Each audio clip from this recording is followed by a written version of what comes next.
Good morning. Opening arts വിത്ത് മൈഫിൻ്റെ ഒരു പുതിയ സെഷനിലേക്ക് എല്ലാ പ്രേക്ഷകരെയും സ്വാഗതം ചെയ്യുകയാണ്. കൂടെയുള്ളത് ഞങ്ങളുടെ റിസർച്ച് ഹെഡ് സൂരജ് സാറാണ്. Good morning Suraj sir. Happy morning Jasmine. Sir, ഏതായാലും ഒരു ബ്രാൻഡ് ന്യൂ വീക്ക്, ഒരുപാട് കാര്യങ്ങൾ സ്വാധീനിക്കുന്ന, ഇമ്പാക്റ്റ് ചെയ്യുന്ന ഒരു വാരത്തിലേക്കാണ് നമ്മൾ കടക്കുന്നത്. അതിൽ ഏറ്റവും ഇമ്പോർട്ടൻ്റ് ആയിട്ട് പറയേണ്ടത് GST ബൊണാൻസ ഇന്നു മുതലാണ് പ്രാബല്യത്തിൽ വരുന്നത്. രാജ്യം ഇന്നു മുതൽ പുതിയ GST നിരക്കിലേക്ക് മാറുകയാണ്. GST നിരക്ക് മാറ്റത്തിൻ്റെ ബോധവൽക്കരണത്തിന് BJP ഒരുങ്ങുന്നു. അതോടൊപ്പം തന്നെ ഇന്നു മുതൽ ഒരാഴ്ച GST സേവിങ്സ് വീക്കായിട്ട് കൂടി ആചരിക്കുകയാണ്. ഈ നിരക്കുകളിലെ മാറ്റത്തിനെ കുറിച്ച് ജനങ്ങളെ ബോധവൽക്കരിക്കുക എന്നുള്ളതാണ് ലക്ഷ്യം. അതോടൊപ്പം തന്നെ നികുതി ഭാരത്തിൽ നിന്ന് ജനങ്ങൾക്ക് മോചനം ഉണ്ടാകുമെന്നാണ് ഇതിനോട് പ്രധാനമന്ത്രി നരേന്ദ്രമോദി പ്രതികരിച്ചിരിക്കുന്നത്. അതിനപ്പുറത്തേക്കുള്ള ഒരു പ്രധാനപ്പെട്ട കാര്യം എടുത്തു പറയേണ്ടത് H1B വിസ ഫീസ് കുത്തനെ കൂട്ടിയിരിക്കുകയാണ്. അമേരിക്ക 88 ലക്ഷം രൂപ എന്നുള്ളതാക്കി ഉയർത്തിയിരിക്കുന്നു. ഇന്ത്യൻ ടെക്കികളുടെ ഉൾപ്പെടെ അമേരിക്കൻ സ്വപ്നങ്ങൾക്ക് തിരിച്ചടി നേരിടുന്ന ഒരു തീരുമാനത്തിലേക്കാണ് US എത്തിയിരിക്കുന്നത്. അതോടൊപ്പം തന്നെ ഇന്ന് അമേരിക്കയിൽ മന്ത്രി പീയൂഷ് ഗോയൽ എത്തുന്നുണ്ട്. ട്രേഡ് ഡീൽ സംബന്ധിച്ച വ്യാപാര ചർച്ചകൾ എത്തരത്തിലാകുമെന്നുള്ള ഒരു ആശങ്ക നിലനിൽക്കുന്നുണ്ട്. അങ്ങനെ ഒരുപാട് കാര്യങ്ങൾ സ്വാധീനിക്കുന്ന ഒരു വാരത്തിലേക്കാണ് നമ്മൾ കടക്കുന്നത്. ആദ്യ മിനിറ്റിലെ മാർക്കറ്റിലെ ഒരു പെർഫോമൻസ് പരിശോധിച്ചു കഴിഞ്ഞാൽ എസ്പെഷ്യലി H1B വിസ വിഷയത്തിൽ ഒരു ആശങ്ക രേഖപ്പെടുത്തുന്ന രീതിയിലേക്കാണ് മാർക്കറ്റ് പോകുന്നത്. തുടക്കഘട്ടത്തിൽ തന്നെ 3.5% കൂടുതൽ IT ഇൻഡെക്സ് സ്ലിപ്പായിട്ടുണ്ട്. ടോപ്പ് ക്ലോസർ പട്ടിക പരിശോധിച്ചാൽ ടെക് മഹീന്ദ്രയൊക്കെ തന്നെ 5.5% മുകളിൽ ഇടിവ് രേഖപ്പെടുത്തിയിട്ടുണ്ടായിരുന്നു. പക്ഷേ ഇപ്പോൾ ഒരു തിരിച്ചുവരവ്, അതിൻ്റെ ഒരു ഇൻറ്റൻസിറ്റി ഒരു അല്പം കുറയുന്നതായിട്ട് കാണുന്നു. 4% ടെക് മഹീന്ദ്ര ഇടിവ് രേഖപ്പെടുത്തുകയാണ്. ഇൻഫോസിസ് 2.48% ഇടിഞ്ഞിരിക്കുന്നു. HCL tech 2.3% ഇടിവാണ്. ആദ്യത്തെ 5 പൊസിഷനിലുമുള്ളത് IT ഇൻഡെക്സിലെ സ്റ്റോക്കുകൾ തന്നെയാണ് എന്നാണ് കാണാൻ സാധിക്കുന്നത്. സാർ, ഈ ഒരു ഇതിനോട് റിയാക്ട് ചെയ്യുന്ന ഒരു മാർക്കറ്റിന്റെ ഒരു റിഫ്ലക്ഷൻസ് നിലവിൽ ഒരു നീജർക്ക് റിയാക്ഷൻ ആയിട്ടാണോ കരുതേണ്ടത്, or it will sustain? Jasmine, we went to sleep with the great American dream, but woke up to the reality that India has risen.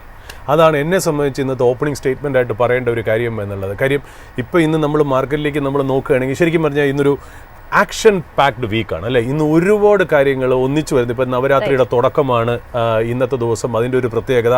രണ്ടാമത് ഇന്ത്യ ഇന്നലെ ഒരു fantastic and emphatic win over Pakistan in the super 4 category. അത് Asia cup T20 അതിൽ നല്ലൊരു കളിയായിരുന്നു ഇന്നലെ ഉണ്ടായിരുന്നു എന്നുള്ളത്. യങ്സ്റ്റേഴ്സ് പെർഫോം ചെയ്യുമ്പോൾ നമുക്ക് കുറച്ചുകൂടി സന്തോഷമായിട്ട് വരുന്നു എന്നുള്ളതാണ്. മൂന്നാമത്തെ കാര്യം, ഇതേപോലെ GST2 ഇന്ന് മുതൽ ആപ്ലിക്കബിൾ ആണ്. ഇന്ന് മുതൽ ഒരു സൂപ്പർ സെയിൽ ഡേ ആവുമോ എന്നുള്ളതാണ് മാർക്കറ്റ് നോക്കുന്നത്. നാലാമത്തെ ഓഫ് കോഴ്സ് നമ്മളെ സംബന്ധിച്ച് അധികം സുഖകരമല്ലാത്തൊരു കാര്യമാണ് ഈ H1B വിസയുടെ കാര്യത്തിൽ ട്രംപ് അഡ്മിനിസ്ട്രേഷൻ്റെ ഭാഗത്ത് നിന്ന് വന്നതെന്നുള്ളത്. ഇപ്പം നമുക്ക് ഓരോ കാര്യങ്ങളിലേക്ക് നോക്കുന്നതിന് മുമ്പായിട്ട് നമുക്ക് ചെറുതായിട്ടൊന്ന് തന്നെ US മാർക്കറ്റ് ഹാൻഡ് ഓവറിൽ പറഞ്ഞുകൊണ്ട് തന്നെ നമുക്ക് തുടങ്ങാമെന്ന് തോന്നുന്നു. അതായത് US മാർക്കറ്റ് ഓൺ ഫ്രൈഡേ നമ്മൾ നോക്കുകയാണെങ്കിൽ അവർ ആ ഫെഡിൻ്റെ റേറ്റ് കട്ടിൻ്റെ മൊമെൻറ്റം ഇന്നും US മാർക്കറ്റിൽ നിലനിൽക്കുന്നു എന്നുള്ളതാണ് നമുക്ക് മനസ്സിലാവുന്നത്. ഇപ്പോൾ ഡൗ ജോൺസ് നമ്മൾ നോക്കുകയാണെങ്കിൽ ഫ്രൈഡേ 0.37% അപ്പായിരുന്നു. നാസ്ഡാക്ക് 0.72% അപ്പായിരുന്നു. S&P 500 0.49% അപ്പായിരുന്നു. അപ്പോൾ ആ US market continues to rally and move forward എന്നുള്ളത് ഒരു വലിയ ഇമ്പോർട്ടൻ്റ് ആയിട്ടുള്ള കാര്യം. രണ്ടാമത് ഇപ്പോൾ US തന്നെ ബോണ്ട് ഈൽഡ് നമ്മൾ നോക്കുകയാണെങ്കിൽ ട്രഷറി ഈൽഡ് ശരിക്കും പറഞ്ഞാൽ റേറ്റ് കട്ടിന് ശേഷം ചെറുതായിട്ട് കൂടിയതായിട്ടാണ് നമ്മൾ കാണുന്നത്. നമ്മളിപ്പോൾ നോക്കുമ്പോൾ 10-year US ബോണ്ട് ഈൽഡ് 4.13% ആണ്. നമ്മൾ 2 ആഴ്ച മുമ്പേ 4.04 ആയ സ്ഥലത്ത് നിന്ന് 4.13% ആയിട്ട് ഉയർന്നിരിക്കുന്നു എന്നുള്ളതാണ്. ഇപ്പോൾ ഓയിലിനെ സംബന്ധിച്ച് നോക്കുകയാണെങ്കിൽ ഓയിൽ റിമെയിൻഡ് സ്റ്റഡി. അതായത് $67 പെർ ബാരലിൻ്റെ ആ ചുറ്റുവട്ടത്ത് അല്ലെങ്കിൽ അതിൻ്റെ താഴെയായിട്ടാണ് ഓയിൽ ട്രേഡ് ചെയ്യുന്ന. കാര്യം യുക്രൈൻ അറ്റാക്കിൽ റഷ്യയുടെ മേജർ എനർജി അസറ്റ്സിലൊന്നും വലിയ പ്രോബ്ലം ഇല്ല. അപ്പോൾ ഡിമാൻഡിന് പ്രശ്നം വരില്ല എന്നുള്ള ഇൻഫർമേഷൻസ് സോഴ്സസ് നിന്ന് പുറത്തു വന്നതോടുകൂടി ഓയിലൊന്ന് ചെറിയ രീതിയിൽ ഇരുന്നു. അല്ലെങ്കിൽ ചിലപ്പോൾ ഓയിലൊന്ന് കൈവിട്ടു പോയതിന് റഷ്യൻ മേജർ അസറ്റ്സിലാണ് അടിവരെയും ഒരു സപ്ലൈ ഡിസ്റപ്ഷനും വന്നിട്ടുണ്ടെങ്കിൽ അതൊരു വലിയ ഇമ്പോർട്ടൻറ്റ് ഫാക്ടർ ആയേനെ. പക്ഷേ അത് നടന്നില്ല എന്നുള്ളത് വളരെ ഇമ്പോർട്ടൻ്റ് ആയിട്ടുള്ള കാര്യം. പിന്നെ നമ്മൾ ഈ പറയുന്ന പോലെ നമുക്ക് ഒരിക്കലും മാറ്റിവെക്കാൻ പറ്റാത്തൊരു കാര്യമാണ് ഈ H1B വിസ എന്ന് പറയുന്നത്. ഇപ്പം നമ്മളെ സംബന്ധിച്ച് ഇന്ത്യയുടെ ഒരു 1990 ശേഷം ശരിക്കും പറഞ്ഞാൽ നമ്മുടെ ഒരു നല്ലൊരു ഗ്രോത്തിന് കാരണമായത് ഈ ഔട്ട്സോഴ്സിങ് ആയിരുന്നു. ദ ഗ്രേറ്റ് അമേരിക്കൻ ഡ്രീം ആയിരുന്നു. ശരിക്കും പറഞ്ഞാൽ ഒരുപാട് കാര്യങ്ങളെ പവർ ചെയ്ത് മുന്നോട്ട് പോയത്, ഒരുപാട് മിഡിൽ ക്ലാസ്സിനെ അപ്ലിഫ്റ്റ് ചെയ്ത് വളരെ വലിയൊരു ലൈഫ് സ്റ്റൈലിലേക്കും നമുക്ക് എന്താ പറയുക ഒരു സാലറിയുടെ കാര്യത്തിലൊക്കെ വളരെ വലിയൊരു ഇമ്പ്രൂവ്മെൻറ്റ് നമ്മുടെ നാട്ടിൽ തന്നെയാണെങ്കിലും ഇന്ത്യ ഒട്ടുക്കെ ആണെങ്കിൽ പോലും അതിനൊരു വലിയൊരു ചേഞ്ച് കൊണ്ടുവന്ന ഒരു ഇൻഡസ്ട്രിയാണ് ഒരു ഔട്ട്സോഴ്സിങ് അല്ലെങ്കിൽ IT ഇനേബിൾഡ് സർവീസസ് എന്ന് പറയുന്നത്.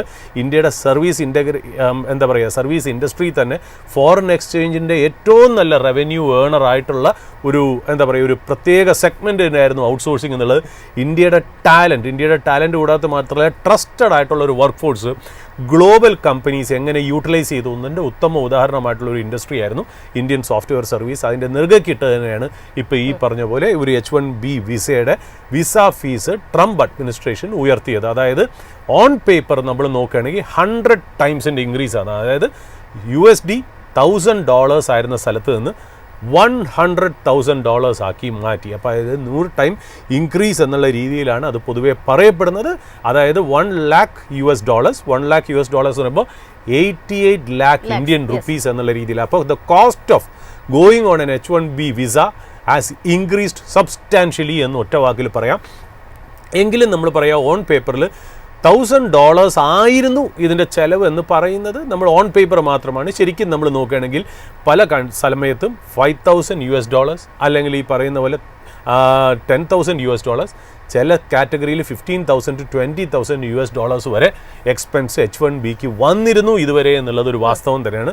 അവിടുന്ന് ഏതായാലും $100,000 എന്ന് പറയുന്നത് ഒരു സബ്സ്റ്റാൻഷ്യൽ ഇൻക്രീസ് ആണെന്നുള്ളതിന് യാതൊരു സംശയവും ഇല്ല എന്നുള്ളതാണ്. അപ്പോൾ അതിനകത്ത് ഈ H1B വിസ കാറ്റഗറി എന്ന് പറയുന്നത് സ്കിൽഡ് ജോബ് വർക്കേഴ്സാണ്. നമ്മൾ സ്കിൽഡ് ജോബ് വർക്കേഴ്സ് എന്ന് പറയുമ്പോൾ software IT engineers, researchers, doctors ഇവരെല്ലാവരും H1B വിസ ഉപയോഗിച്ചിട്ടാണ് പോയിരുന്നത് എന്നുള്ളതാണ്. അതായത് H1B വിസ എന്ന് പറയുന്ന പ്രോഗ്രാം അമേരിക്ക കൊണ്ടുവന്നതിന് ശേഷം അതിൻ്റെ ഒരു കൊല്ലത്തെ അലോക്കേഷനിലെ 70, 71, 72% ഇന്ത്യൻസിനായിരുന്നു കിട്ടിയിരുന്നത് എന്നുള്ളതാണ്.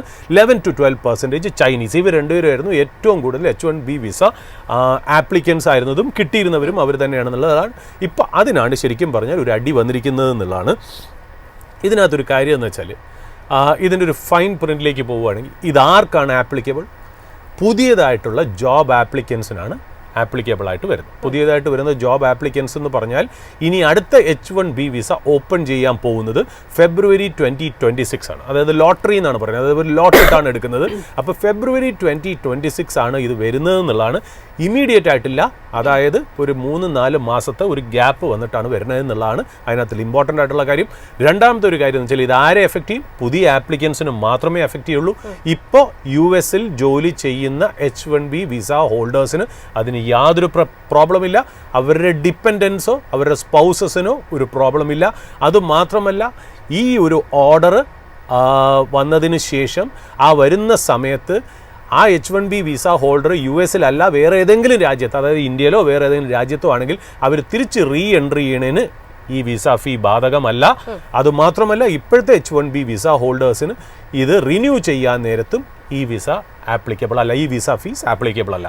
അപ്പോൾ ഒരു കാര്യം മാത്രം നമുക്ക് ക്ലിയർ ആയിട്ട് പറയാം, ഇനി വരാൻ പോകുന്ന അതായത് ന്യൂ ആപ്ലിക്കേഷൻസിന് മാത്രമേ ഈ $100,000 വിസ ഫീ ഇമ്പാക്റ്റ് വരുന്നുള്ളൂ എന്നുള്ളതാണ് അതിനകത്ത് ആശ്വാസകരമായിട്ടുള്ള കാര്യം. അത് ആശ്വാസം എന്ന് മാത്രമേ പറയാൻ പറ്റുള്ളൂ, പോസിറ്റീവായിട്ട് ഒരിക്കലും പറയാൻ പറ്റില്ല. ബട്ട് ലാർജർ രീതിയിൽ നമ്മൾ നോക്കുകയാണെങ്കിൽ ഇനിയുള്ള ഒരു ഗ്രേറ്റ് അമേരിക്കൻ ഡ്രീമിന് ശരിക്കും പറഞ്ഞ ഒരു ബ്ലോക്കേഡായിട്ട് ഇത് മാറിയിരിക്കുന്നു എന്നുള്ള. ബട്ട് ഒരു കാര്യം മാത്രം, ഫ്രൈഡേ ഇത് വന്നതിന് ശേഷം സാറ്റർഡേ നമ്മുടെ ഇവിടെ മാധ്യമങ്ങൾ എഴുതിയിരുന്നത് ശരിക്കും പറഞ്ഞാൽ ഒരു നീജർക്ക് റിയാക്ഷൻ. ഇതുകൊണ്ടാണ് നമ്മൾ പറയുന്നത്, ഞാൻ എപ്പോഴും ആലോചിക്കുന്നത് സാറ്റർഡേ മാർക്കറ്റ് ഇല്ലാത്തത് ഭാഗ്യം.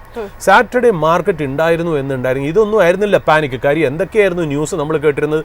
പലരും തീർച്ചയായിട്ടും ഫ്ലൈറ്റ് ബോർഡ് ചെയ്തതിന് ശേഷം ഫ്ലൈറ്റ് 2 മണിക്കൂർ താമസിച്ചു. കാര്യം പല ഫാമിലീസും ഡീബോർഡ് ചെയ്തു. ചിലപ്പോൾ ഇത് നടന്നതായിരിക്കും കേട്ടോ, ഇത് നടന്നത് തന്നെയായിരിക്കും. ഞാനത് തെറ്റായി അതിനെ റിപ്പോർട്ട് ചെയ്തു എന്നല്ല പറയുന്നത്. പക്ഷേ ആ നീജർക്ക് റിയാക്ഷനാണ് പറയുന്നത്. ആ നീജർക്ക് റിയാക്ഷനിൽ ഒരുപാട് പാനിക്ക് പല സ്ഥലത്തും ഉണ്ടായിരുന്നുള്ള പലരുടെയും പേരൻസ് ഇവിടെ പേടിച്ചു എന്നുള്ളതാണ്. അതായത് വലിയ രീതിയിൽ പാനിക്ക് വന്നു. അതുകൊണ്ടാണ് ഞാൻ എപ്പോഴും പറയുന്നത്, നമ്മൾ മാർക്കറ്റിലേക്ക് ഒരു ന്യൂസ് വരുമ്പോൾ നമ്മൾ അതിനെ കാമായിട്ടും കമ്പോസ്ഡ് ആയിട്ടും എടുക്കുകയാണ്. നമ്മൾ എന്തായാലും മാർക്കറ്റിൽ ഒരു പ്ലെയറാണ്, നമ്മൾ മാർക്കറ്റിനകത്ത് ഇൻവോൾവ് ആയിട്ട് നിൽക്കുന്ന ഏത് കാര്യത്തിലും നമ്മൾ ഇൻവോൾവ് ആയിട്ട് നിൽക്കുമ്പോൾ നമ്മളെ ഇമ്പാക്റ്റ് ചെയ്യുന്ന ഒരു കാര്യം വരുമ്പോൾ നമ്മൾ ഒരിക്കലും ഒരു നീജർക്ക് റിയാക്ഷനിൽ നമ്മൾ ആക്ട് ചെയ്യരുത്. നമ്മൾ മെച്യൂറായിട്ട് നിന്ന് മാറി നിന്ന് ആലോചിച്ച് ഒരു ദിവസം കഴിഞ്ഞ് മാത്രം. എപ്പോഴും നമ്മൾ നമ്മളൊരു കാര്യം ചെയ്യും, നമ്മളൊരു അഭിപ്രായം പറയണമെങ്കിൽ പോലും ജീവിതത്തിൽ എന്തെങ്കിലും ഒരു കാര്യം പറയുമ്പോൾ എടുത്തു ചാടി അഭിപ്രായം പറയുമ്പോൾ നമുക്ക് എപ്പോഴും തെറ്റ് സംഭവിക്കാറുണ്ട്. അവിടെയാണ് മെച്യൂരിറ്റിയോടുകൂടി ചിലപ്പോൾ നമ്മൾ വളരെ എന്താ പറയുക മെച്യൂറായിട്ടുള്ള പൊളിറ്റീഷ്യൻസില്ലേ, പൊളിറ്റീഷ്യൻസിനെ കണ്ട് പല കാര്യങ്ങളും പഠിക്കേണ്ടതായിട്ട് ചില പൊളിറ്റീഷ്യൻസ് ചില കാര്യങ്ങൾ പറയുമ്പോൾ എനിക്ക് ഇന്നൊന്നും ശരിക്കും പറഞ്ഞാൽ പ്രതികരിക്കാനില്ല എന്ന് പറഞ്ഞ് അവർ ഒഴിഞ്ഞു മാറും. എന്നിട്ട് 2 ദിവസം കഴിഞ്ഞ് ഇതിൻ്റെ കാര്യങ്ങളൊക്കെ പഠിച്ചതൊന്ന് ശാന്തമായതിനു ശേഷം വളരെ ക്ലാരിറ്റിയോടുകൂടി കാര്യങ്ങൾ അവതരിപ്പിക്കും. അപ്പോൾ അങ്ങനത്തെ കാര്യം ഒരു ഇമ്പോർട്ടൻ്റ് ആയിട്ട് നോക്കണം എന്നുള്ളതാണ്. ഇതിനകത്ത് ഒരു കാര്യം മാത്രമേ എനിക്ക് ശ്രദ്ധിച്ച് പറയാനുള്ളൂ എന്നുള്ളതാണ്. അതായത് ഈ ക്ലാരിഫിക്കേഷൻ വന്നു അല്ലേ, തീർച്ചയായിട്ടും നമ്മുടെ പ്രേക്ഷകർ ട്രംപ് സൈൻ ചെയ്യുന്ന ആ വീഡിയോ ഉണ്ടല്ലോ, യൂട്യൂബിലുണ്ട്, അല്ലെങ്കിൽ ഏതെങ്കിലും ചാനലുകളുടെ ഹാൻഡിലിൽ കാണാം. ട്രംപ് സൈൻ ചെയ്ത് കഴിഞ്ഞ് സീറ്റിലിരിക്കുന്നു, തൊട്ടടുത്ത് US commerce secretary Howard Lutnick നിൽക്കുന്നു. ട്രംപ് ഇത് സൈൻ ചെയ്ത് കഴിഞ്ഞിട്ട് it's A great thing for America എന്ന് പറഞ്ഞിട്ട് ഹോവാർഡ് ലുട്നിക്കിനോട് സംസാരിക്കാൻ പറയുമ്പോൾ അദ്ദേഹം 2 പ്രാവശ്യം, ശ്രദ്ധിച്ച് കേൾക്കണം, 2 പ്രാവശ്യം അദ്ദേഹത്തിൻ്റെ സ്പീച്ചിൽ പറഞ്ഞു ഇയർലി $100,000, ഇയർലി $100,000 എന്ന് പറഞ്ഞ സ്ഥലത്ത് നിന്ന്, അതായത് 2 പ്രാവശ്യം ആ വീഡിയോയിൽ എക്സ്പ്ലിസിറ്റായിട്ട് അദ്ദേഹം പറയുന്നുണ്ട്. അതിനുശേഷം ഫ്രൈഡേക്ക് ശേഷം ഒരു 1-1.5 ദിവസം കഴിഞ്ഞ് ഇന്നലെ സൺഡേ ഇന്ത്യൻ ടൈം വൈകുന്നേരം നമുക്ക് കിട്ടണം എന്താ, this is applicable only for new applications as well as it is one time എന്നൂടെ പറഞ്ഞു. അപ്പോൾ ഈ വെള്ളിയാഴ്ച മുതൽ ഞായറാഴ്ച വരെ എന്ത് വ്യത്യാസമാണ് ഇതിന് സംഭവിച്ചത് എന്നുള്ളത് നമുക്കൊന്ന് ശരിക്കും പറഞ്ഞാൽ ഇനി വരാൻ പോണ ദിവസങ്ങളിൽ മാത്രമേ നമുക്ക് മനസ്സിലാവുകയുള്ളൂ എന്നുള്ളതാണ് അതിനകത്ത് ഇമ്പോർട്ടൻ്റ് ആയിട്ടുള്ള കാര്യം. ആ ക്ലാരിഫിക്കേഷനാണ് ഇതിനകത്ത് ഏറ്റവും ഇമ്പോർട്ടൻ്റ് ആയിട്ട്. അതായത് എന്തെങ്കിലും പ്രഷർ ഉണ്ടായിരുന്നു, എന്തെങ്കിലും റൂം ഫോർ നെഗോസിയേഷൻ ആയിരുന്നു, എന്താണ് അവിടെ നടന്നതെന്നുള്ള കാര്യം ഫൈൻ പ്രിൻ്റ് നോക്കുമ്പോൾ ഞാൻ ആ വീഡിയോ 2 പ്രാവശ്യം തിരിച്ചും മറിച്ചും ഒരുപാട് പ്രാവശ്യം കാണുമ്പോഴും 2 പ്രാവശ്യം അദ്ദേഹം പറഞ്ഞായിട്ട് കാണുന്നു, അതെല്ലാം മാറി എന്നുള്ളതാണ്. അതായത് ഇതിനകത്ത് നമ്മൾ ഇതിനെ കാണേണ്ടത് വേറൊരു ആംഗിളാണ്. ഇതിനകത്ത് ശരിക്കും പറഞ്ഞാൽ നമ്മൾ പലപ്പോഴായിട്ട് ഞാൻ പല ആർട്ടിക്കിളും കണ്ട് ഇത് 2 വശവും ഉണ്ടല്ലോ. ഒരു വശമാണ് പറയുന്നത്, ഒരു വശം നമ്മൾ പറയണത് ഇന്ത്യക്ക് എതിരെ എന്താണ് ഇത്രയ്ക്ക് ദേഷ്യം അമേരിക്കയിൽ, അങ്ങനെ പറയുന്നതിലും അർത്ഥമുണ്ട് കേട്ടോ, നമുക്കതിനെ മാറ്റി വയ്ക്കാൻ പറ്റില്ല. പക്ഷേ ഇതൊരു വേറൊരു ആംഗിളിലും കൂടെ കാണാം. ഇപ്പം അമേരിക്കയെ സംബന്ധിച്ച്, ഇപ്പോൾ അമേരിക്കൻ സിറ്റിസൺസിനെ സംബന്ധിച്ച് ഒന്ന് ആലോചിച്ച് നോക്കൂ. അവരാലോചിക്കുന്നത് എന്താ, നമ്മുടെ ജോലി മറ്റുള്ളവരിൽ കൊണ്ടുപോകുന്നു, മറ്റുള്ളവർ കൊണ്ടുപോകുന്നത് തടയിടണം എന്നുള്ളതാണ് അമേരിക്കയിനകത്തുള്ള അമേരിക്കൻസിൻ്റെ ഇമോഷൻ. ഇപ്പോൾ എനിക്ക് തന്നെ പരിചയമുള്ള കുറച്ച് അമേരിക്കൻ ഫ്രണ്ട്സ്, അമേരിക്കൻ എന്താ പറയുക ഫോറിനേഴ്സ്, അവരുടെ അടുത്ത് ചോദിക്കുമ്പോൾ അവർ പറയണമെന്ന് വെച്ചാൽ ഇങ്ങനെ ഒരു ഇമോഷൻ അമേരിക്കയിൽ ഭയങ്കരമായിട്ട് വരുന്നു. അപ്പോൾ ട്രംപ് അഡ്മിനിസ്ട്രേഷൻ ഇപ്പോൾ ചെയ്തിരിക്കുന്നതെന്ന് വെച്ചാൽ ഇപ്പോൾ ഒരു ഇന്ത്യയിൽ നിന്ന് ഒരു പ്രൊഫഷണലെ അങ്ങോട്ട് കൊണ്ടുപോകുന്നു, അവിടെ ഈ ഫീസ് അടയ്ക്കുന്നു, കൂടാതെ ആ വരുന്ന ആപ്ലിക്കൻറ്റിന് സാലറിയും കൊടുക്കുന്നു. ഇപ്പോൾ സാലറിയും ഫീസും കൂടെ ഉയർന്ന് നിൽക്കുകയാണെങ്കിൽ അതിന് ഇക്വലൻ്റാണ് അമേരിക്കയിൽ നിന്ന് ഒരാളെ ജോലിക്കെടുക്കുന്നത്. അപ്പോൾ അതാണ് അതിനകത്തൊരു ഇക്വേഷൻ അവിടെ കാൽക്കുലേറ്റ് ചെയ്തിരിക്കുന്നത്.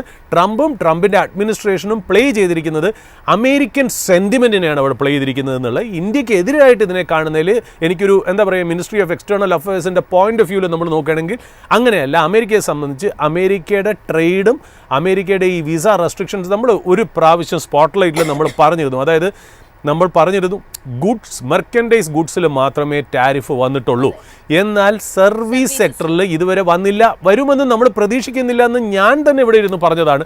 എന്നാൽ വിസയുടെ കാര്യങ്ങളിൽ ചില ചേഞ്ചസ് വന്നേക്കാം എന്നുള്ള, ഇപ്പോൾ എന്നെ തന്നെ എൻ്റെ വർത്തമാനം തന്നെ അത് തെറ്റിപ്പോയി എന്നുള്ളതാണ്. അതായത് ഇപ്പോൾ മെർക്കൻഡൈസ് ഗുഡ്സിൽ മാത്രമല്ല, ഇൻഡയറക്ട്ലി ഓർ പാസീവ്ലി സർവീസ് ഇൻഡസ്ട്രിയെയും കൂടെ അറ്റാക്ക് ചെയ്ത്. അപ്പോൾ H-1B വിസ റെസ്ട്രിക്റ്റ് ചെയ്യുന്നതോടുകൂടി, അതായത് ഫീസ് വെച്ചിട്ട് ഹയർ ഫീസ് വെച്ച് റെസ്ട്രിക്റ്റ് ചെയ്യുന്നതോടുകൂടി തന്നെ സർവീസ് ഇൻഡസ്ട്രിയെ എഫക്റ്റ് ചെയ്തു എന്നുള്ളതാണ്. വിസയ്ക്ക് എന്തെങ്കിലുമൊക്കെ ചേഞ്ച് വരുമെന്ന് ഞാൻ പ്രതീക്ഷിച്ചിരുന്നു, ബട്ട് സർവീസ് ഇൻഡസ്ട്രിയെ ഇൻഡയറക്റ്റായിട്ട് അടിക്കും എന്നുള്ള രീതിയിൽ ഞാനും സർപ്രൈസ്ഡ് ആണ് എന്നുള്ളത് തന്നെയാണ്. അപ്പോൾ അവിടുത്തെ ഒരു ഇമോഷൻ എന്ന് പറഞ്ഞാൽ അമേരിക്കൻ ആൾക്കാർക്ക് കൂടുതൽ ജോലി കിട്ടുക. അപ്പോൾ അതിന് വേണ്ടിയിട്ട് ഇന്ത്യൻ പ്രൊഫഷണൽസ് മാത്രമല്ല H-1B വിസ പല രാജ്യങ്ങൾക്കുണ്ട്. ഏറ്റവും കൂടുതൽ ഇന്ത്യയാണ് ഉപയോഗിക്കുന്നത്, രണ്ടാമത് ചൈന ഉപയോഗിക്കുന്നത്, അതേപോലെ പല രാജ്യങ്ങളിൽ നിന്നും വരുന്നുണ്ട്. അവർക്ക് ശരിക്കും പറഞ്ഞാൽ അവിടെ വന്ന് ഈ വിസ ഫീയും അവർക്ക് കൊടുക്കുന്ന ശമ്പളത്തിനെക്കാട്ടിലും കുറവായിരിക്കും ഒരു അമേരിക്കനെ ഡയറക്റ്റ്ലി റിക്രൂട്ട് ചെയ്യുന്നത് എന്നുള്ളതാണ്. അത് നടക്കുമോ നടക്കൂലേ, അത് പ്രാവർത്തികമാവോ ഇല്ല എന്നുള്ളത് രണ്ടാമത്തെ കാര്യം. ഇതായിരുന്നു അതിൻ്റെ ഇമോഷൻ എന്നുള്ളതാണ് അതിനകത്ത് ഇമ്പോർട്ടൻ്റ് ആയിട്ടുള്ള കാര്യം എന്നുള്ളത്. അതായത് ഇപ്പോൾ ഇതിൻ്റെ ഒരു ഇമ്പാക്റ്റ് എന്തായിരിക്കാം? ഇമ്പാക്റ്റ് എന്ന് പറയുന്നത് തൽക്കാലം എൻ്റെ അഭിപ്രായത്തിൽ മിനിമലാണ്. ബട്ട് ഇതിൻ്റെ ഒരു ലാർജർ ഇമ്പാക്റ്റ് ഇതുവരെ വന്നിട്ടില്ല, അത് വരുമോയെന്നറിയില്ല. അതായത് ഇഫ് ദ ട്രംപ് അഡ്മിനിസ്ട്രേഷൻ, ഇത് ഐ എം സോറി ഞാനിത് നെഗറ്റീവായിട്ട് പറയില്ല, ഞാനൊരു വേഴ്സ് കം വേഴ്സ് സിനാരിയോ പറയാണ്. If the Trump administration decides and come up with a rule saying that companies that are outsourcing the work will be charged an additional tax എന്ന് പറഞ്ഞെങ്കിൽ that would be a much more impact than the visa fee. അതായത് outsource ചെയ്യുന്ന കമ്പനികൾക്ക് additional ആയിട്ട് ഞങ്ങളൊരു tax വയ്ക്കുന്നു എന്നുള്ള കാര്യത്തിൽ എനിക്കതിനകത്തൊരു പേടിയെന്നറിയോ. ഇപ്പോൾ NVIDIA എന്ന് പറയുന്ന കമ്പനി ചൈനയിലേക്ക് ചിപ്പ് എക്സ്പോർട്ട് ചെയ്യും. ഇടയ്ക്ക് കുറേ നാൾ റെസ്ട്രിക്ഷൻ ആയിരുന്നു, അതായത് ചൈനയിലേക്ക് ചെയ്യരുത്, കാര്യം ചൈന NVIDIA അതായത് US-ൻ്റെ ചിപ്സ് ഉപയോഗിച്ച് തന്നെ US-ൻ്റെ നാഷണൽ സെക്യൂരിറ്റി അറ്റാക്ക് ചെയ്യണു എന്നുള്ള രീതിയിൽ. അത് കഴിഞ്ഞിട്ട് പിന്നെ അവർ പറഞ്ഞു ഇനി ചെയ്തോളൂ, പക്ഷേ നിങ്ങളുടെ ടോപ്പ് 3 ചിപ്സോ സെമി കണ്ടക്ടറോ നിങ്ങൾ അയക്കരുത്, 4th ബെസ്റ്റ് ചിപ്പ് മുതൽ അയച്ചാൽ മതി എന്ന് പറഞ്ഞിട്ട് അങ്ങനെ ഒരു വിൻഡോ ഓപ്പൺ ചെയ്തിട്ട് പറഞ്ഞു ചൈനയിലേക്ക് എന്തൊക്കെ നിങ്ങൾ എക്സ്പോർട്ട് ചെയ്യുന്നു ചിപ്പ് അതിൻ്റെ 10 to 15% റവന്യൂ അമേരിക്കൻ ഗവൺമെൻറ്റിന് വേണം എന്ന് വരെ പറഞ്ഞു. അങ്ങനെ പറഞ്ഞു വയ്ക്കണമെങ്കിൽ അർത്ഥം എന്താ, അങ്ങനെ കോർപ്പറേറ്റ് കമ്പനികൾ, പ്രൈവറ്റ് കോർപ്പറേറ്റ് കമ്പനികളുടെ ബിസിനസ്സിൻ്റെ പ്രോഫിറ്റ്സിനെ അഫക്റ്റ് ചെയ്യുന്ന ഡിസിഷൻസ് അമേരിക്കൻസ് എടുത്തു തുടങ്ങി എന്നുള്ളതാണ് ഇമ്പോർട്ടൻറ്റ്. ഇതിൻ്റെ വേറൊരു വശമെന്ന് വെച്ചാൽ ചൈന പറഞ്ഞു വെച്ചാൽ ഞങ്ങൾക്ക് നിങ്ങളുടെ ചിപ്പ് വേണ്ട എന്നുള്ള പറഞ്ഞു എന്നേ ഉള്ളൂ. ഞങ്ങൾ ഗവൺമെൻറ് കമ്പനീസിനൊക്കെ പറഞ്ഞു നിങ്ങളുടെ ചിപ്പ് എടുത്തു വെച്ചാൽ ഞങ്ങളെ ബാക്കി കൂടി ട്രാക്ക് ചെയ്യാൻ വേണ്ടിയിട്ടാണ് നിങ്ങളുടെ പരിപാടി എന്ന് ചൈനയും പറഞ്ഞു. അതുമാത്രമല്ല ചൈനയുടെ ഹുവാവൈ എന്താ പറയുക NVIDIA-യെക്കാളും നല്ല ചിപ്പ് ഡെവലപ്പ് ചെയ്തു എന്നൂടെ സോഴ്സസ് പറഞ്ഞു വെക്കണം. So that is A different story that we will speak on one day. അപ്പോൾ ഇതിനകത്ത് നമ്മൾ ഇമ്മീഡിയറ്റ് ആയിട്ട് നോക്കേണ്ട കാര്യം ഇന്ത്യൻ IT കമ്പനീസിന് ഇമ്പാക്റ്റ് ഉണ്ടാവുമോ? തീർച്ചയായിട്ടും ഇമ്പാക്റ്റ് ഉണ്ടാകും. കാര്യം സംബന്ധിച്ച് എവിടെയാണോ നമ്മൾ കാശ് ചിലവായിക്കൊണ്ടിരിക്കുന്നത്, $1,000 എന്ന് പേപ്പറിൽ എഴുതും, ശരിക്കും അതേ പറഞ്ഞു വരുമ്പോൾ $5,000, $10,000, $15,000, $20,000 വരുമെങ്കിലും അവിടെ നിന്ന് substantial 10 times to 5 times in some cases 100 times ഇൻക്രീസും കൂടെ ചേർന്ന് $100,000 പറയുമ്പോൾ തീർച്ചയായിട്ടും ഇന്ത്യൻ IT കമ്പനീസിന് വലിയൊരു ഇമ്പാക്റ്റ് വരും എന്നുള്ളതാണ്. സാധാരണ ഇന്ത്യൻ IT കമ്പനീസിൻ്റെ ഇമിഗ്രേഷൻ ഫീസ് ടോപ്പ് IT കമ്പനീസിന് നോക്കുകയാണെങ്കിൽ $330 മുതൽ $600 മില്യൺ വരെ എമിഗ്രേഷന് വേണ്ടി ഇന്ത്യൻ ടോപ്പ് IT കമ്പനീസ് ചിലവാക്കുമ്പോൾ തീർച്ചയായിട്ടും ഇതൊരു ഇമ്പാക്റ്റ് ആണെന്ന് വെച്ചാൽ ഇമ്പാക്റ്റ് തന്നെയാണ്. പിന്നെ ഒരു ആശ്വാസം എന്ന് വെച്ചാൽ over A period of time 2017 വെച്ച് നോക്കുമ്പോൾ നമ്മൾ ഇങ്ങോട്ട് നോക്കുമ്പോൾ ഇന്ത്യൻ കമ്പനീസിൻ്റെ H1B വിസ ആപ്ലിക്കേഷൻസ് ഗണ്യമായ രീതിയിൽ കുറഞ്ഞു. അതായത് H1B വിസ ഒരു സൈഡിൽ കൂടി കുറഞ്ഞു വന്നുകൊണ്ടും ഇരിക്കുന്നു എന്നുള്ളതാണ്. ഞാൻ ഈ വീക്കെൻഡ് ശരിക്കും പറഞ്ഞാൽ പല ഫോറിൻ ബ്രോക്കറേജ് റിപ്പോർട്ട്സും ഞാനൊന്ന് വായിക്കുകയുണ്ടായി. ഞാൻ അതിലെ 2-3 ഇമ്പാക്റ്റ് ഒന്ന് ഞാൻ പറയാം. ഒന്നാമത്തെ ഒരു റിപ്പോർട്ട് എന്ന് പറയുന്നത് ബാങ്ക് ഓഫ് അമേരിക്ക ഫോറിൻ ബ്രോക്കറേജിൻ്റെ റിപ്പോർട്ടാണ്. IT കമ്പനീസിൻ്റെ ഇമ്പാക്റ്റാണ് അവർ പറയുന്നത്. അവർ പറയുകയാണ് അതായത് ഒരു ടോപ്പ് ഇന്ത്യൻ കമ്പനീസിൻ്റെ ടോട്ടൽ എത്ര H1B വിസ ഇമ്പാക്റ്റ് വരുന്നു എന്നുള്ളൊരു കൺസിഡറേഷൻ, അതായത് ഇത്രയും നാൾ അവരൊരു കൊല്ലം എത്ര H1B വിസ എടുത്തിരുന്നു, അപ്ലൈ ചെയ്തിരുന്നു അല്ലെങ്കിൽ കിട്ടിയിരുന്നു, അതിന് ഇക്വലൻ്റായിട്ട് ഇനി വരാൻ പോകുന്ന കൊല്ലങ്ങളിലും അങ്ങനെയാണ് എന്നുണ്ടെങ്കിൽ അതിനിപ്പോഴത്തെ പുതിയ റിന്യൂഡ് ആയിട്ടുള്ള ഫീസും കൂടെ കാറ്റഗറൈസ് ചെയ്ത് നമ്മളൊരു റഫ് കാൽക്കുലേഷൻ നോക്കുകയാണെങ്കിൽ gross EPS impact of the top IT companies, gross EPS impact എന്ന് പറഞ്ഞാൽ ഏർണിങ്സ് പെർ ഷെയർ, ഒരു ഷെയറിന് ഇമ്പാക്റ്റ് ആവാവുന്ന ഏർണിങ്സ് എന്ന് പറയുന്നത് 3 കൊല്ലം കൊണ്ട് 7 തൊട്ട് 17% വരെയാണ്. 3 കൊല്ലം എന്ന് പറയാൻ കാര്യം സാധാരണ H1B വിസ 3 കൊല്ലത്തേക്കാണ്, അത് കഴിഞ്ഞ് റിന്യൂവലാണ് വരുന്നത്. അതുകൊണ്ടാണ് 3 ഇയർ എന്ന് പറയുന്ന ഒരു ബെഞ്ച് മാർക്ക് അവരെടുത്തത്. അപ്പോൾ EPS-ൽ 7 മുതൽ ചില കേസുകളിൽ 17% വരെ EPS ഇമ്പാക്റ്റ് വരാനുള്ള ചാൻസ് ഉണ്ട്. അതായത് $100 EPS ചെയ്യണ കമ്പനി 17 മൈനസ് ചെയ്ത് $83 EPS ആയിട്ട് കുറയും എന്നുള്ളതാണ് ബാങ്ക് ഓഫ് അമേരിക്കയുടെ ഒരു റിപ്പോർട്ട് പറയുന്നത്. അതിൽ അവർ പറയുന്ന ഏറ്റവും കൂടുതൽ ഇമ്പാക്റ്റ് വരുന്ന കമ്പനി ടെക് മഹീന്ദ്രയാണെന്നും കൂടി ആ റിപ്പോർട്ടിൻ്റെ ഒരു സം ആൻഡ് സബ്സ്റ്റൻസ് എന്നുള്ളത് ഞാനൊന്ന് പറഞ്ഞു വയ്ക്കുന്നു. അതിനുശേഷം മോർഗൻ സ്റ്റാൻലിയുടെ ഒരു റിപ്പോർട്ട് വായിക്കുകയാണെങ്കിൽ കുറേ കാര്യങ്ങൾ എഴുതിയെങ്കിലും അതിൻ്റെ സമ്മറി എന്ന് പറയുന്നത് മിനിമൽ ഇമ്പാക്റ്റ് എന്നാണ്. അതായത് മിനിമൽ ഇമ്പാക്റ്റ്, അതായത് ബാങ്ക് ഓഫ് അമേരിക്ക കൊടുത്തിരിക്കുന്ന മാക്സിമം ഇമ്പാക്റ്റ് 17% ആണ്. എന്നാൽ മോർഗൻ സ്റ്റാൻലി പറയുന്നത് മിനിമൽ ഇമ്പാക്റ്റ് ആണ്, ഫിഗേഴ്സ് ഒന്നും തന്നിട്ടില്ല. CLSA പറഞ്ഞിരിക്കുന്നതെന്ന് വെച്ചാൽ CLSA പറയുന്നത് ഈ എല്ലാ ഫീസും, അതായത് ഈ പറയുന്ന കംപ്ലീറ്റ് 100% വിസ ഫീസും ഇന്ത്യൻ IT കമ്പനീസാണ് അബ്സോർബ് ചെയ്യണമെങ്കിൽ EPS-ൽ വരാൻ പോകുന്ന ഇമ്പാക്റ്റ് 6% ആണ് എന്നുള്ളത്. അപ്പോൾ നമ്മൾ നോക്കുകയാണെങ്കിൽ ശരിക്കും പറഞ്ഞാൽ 6 to 17% ആണ് ഡിഫറൻറ്റ് ബ്രോക്കറേജസിൻ്റെ ഇമ്പാക്റ്റ് ഇതിനകത്ത് പറയുന്നത്. ഞാൻ ഇതിനകത്ത് വ്യക്തിപരമായിട്ട് ഇതൊരു അഡ്വൈസോ സോളിസിറ്റേഷനോ റെക്കമെൻഡേഷനോ അല്ല, എൻ്റെ പേഴ്സണൽ ടേക്കാണ്. ഞാൻ തെറ്റാനുള്ള ചാൻസാണ് 100% ഉള്ളത്. പ്രേക്ഷകർ എന്നോട് ക്ഷമിക്കണം. ഞാൻ ഇന്ന് മാർക്കറ്റിൽ നോക്കുമ്പോൾ ഇന്ന് മാർക്കറ്റിൽ പല IT കമ്പനീസും എസ്പെഷ്യലി ടെക് മഹീന്ദ്രയാണ് ലീഡ് ചെയ്യുന്നതെന്നു, പലതും -4%, 5% ആണ് അല്ലേ. എൻ്റെ ഒരു കാൽക്കുലേഷൻ ഞാൻ പറയാം, വ്യക്തിപരമായിട്ടുള്ള കാൽക്കുലേഷൻ. ഈ വീക്കിൽ ഇന്ത്യൻ IT കമ്പനീസ് 5% താഴെയാണ് അവരുടെ എന്താ പറയുക കറക്ഷൻ എങ്കിൽ, അതിൽ കൂടുതൽ അടുത്ത ആഴ്ച കറക്റ്റ് ചെയ്യുന്നില്ല, അവിടെ കൺസോൾഡേറ്റ് ചെയ്യുകയാണെന്നുണ്ടെങ്കിൽ പ്രത്യേകിച്ച് ഇതിൻ്റെ ഇമ്പാക്റ്റ് 2027 മുതലാണ് എന്ന് പറയാനിരിക്കെ റൂം ഫോർ നെഗോസിയേഷൻ ഉള്ളപ്പോൾ I might buy Indian IT companies this week or next week. ഇതെൻ്റെ പേഴ്സണൽ ടേക്കാണ്.